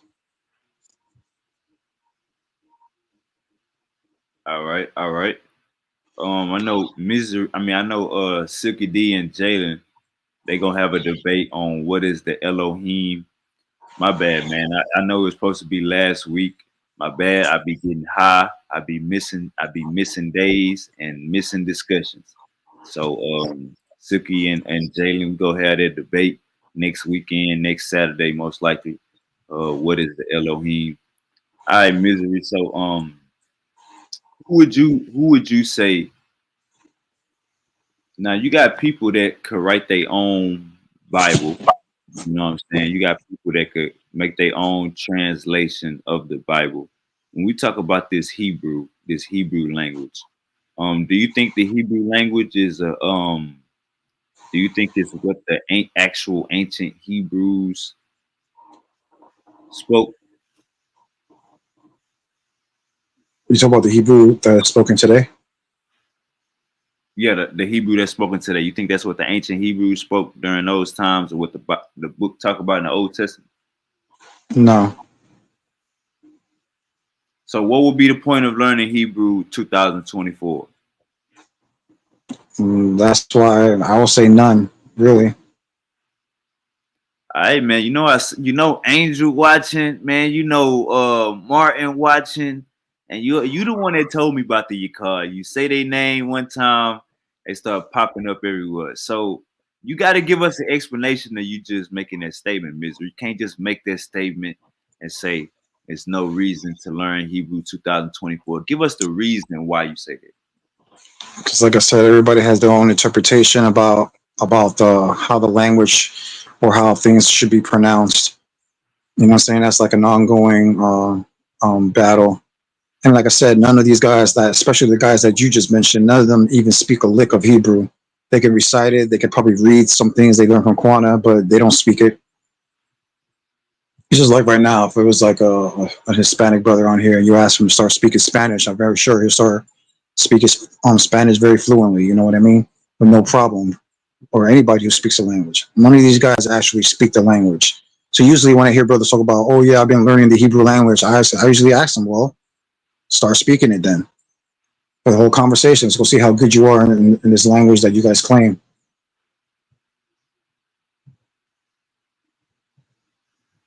Most definitely. You think it's the part where they don't have vowels, so you got to interchange the vowels. You think that's where it get misconstrued at? Yeah, of course, and because of the Hebrew, the reason why they have the vowels, they get that from what? The Naku, the Metris Laconius, or the Sharuk. That's basically the three vowel systems that the modern day Hebrew basically get their vowels from. But I'll say before that, when you look at more ancient writings, you'll see no dots, no dashes. But when you compare it to like other ancient languages, that's usually what I tell people. Just try to go back to all the other ancient languages and compare it, and you probably get a better understanding of how these words will probably sound it out. Most definitely. Yeah, because if we know that the Phoenician and the Arabic or the Aramaic and stuff like that, or they're all similar languages or similar alphabet. Yeah, I would just go by that. All right, so let me ask you this: were Cain and Abel the first? I mean, my bad. Were Adam and Eve the first people on this earth? No.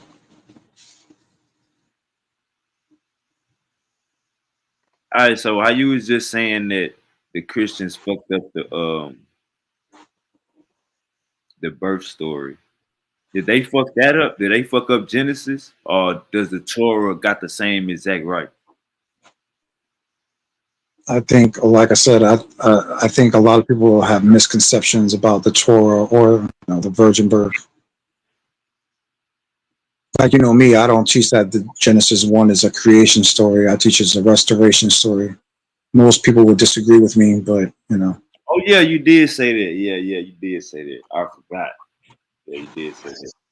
All right, so didn't you say the creation story is somewhere else? Didn't you say that?